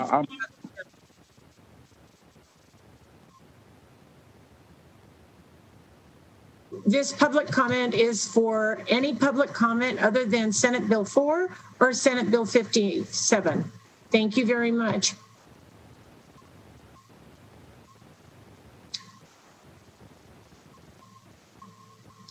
Thank you. Next caller, please. Chair, you have no more callers at this time. Thank you. Thank you very much. Thank you very much. With that, the end of public comment. I thank you all for hanging with us. We have tried very hard to listen to all of the testimony, and we appreciate all of you calling in. And with that, we will adjourn the meeting. Thank you, broadcasting, for your patience in doing all of this with us today, and staff as well. Thank you very much.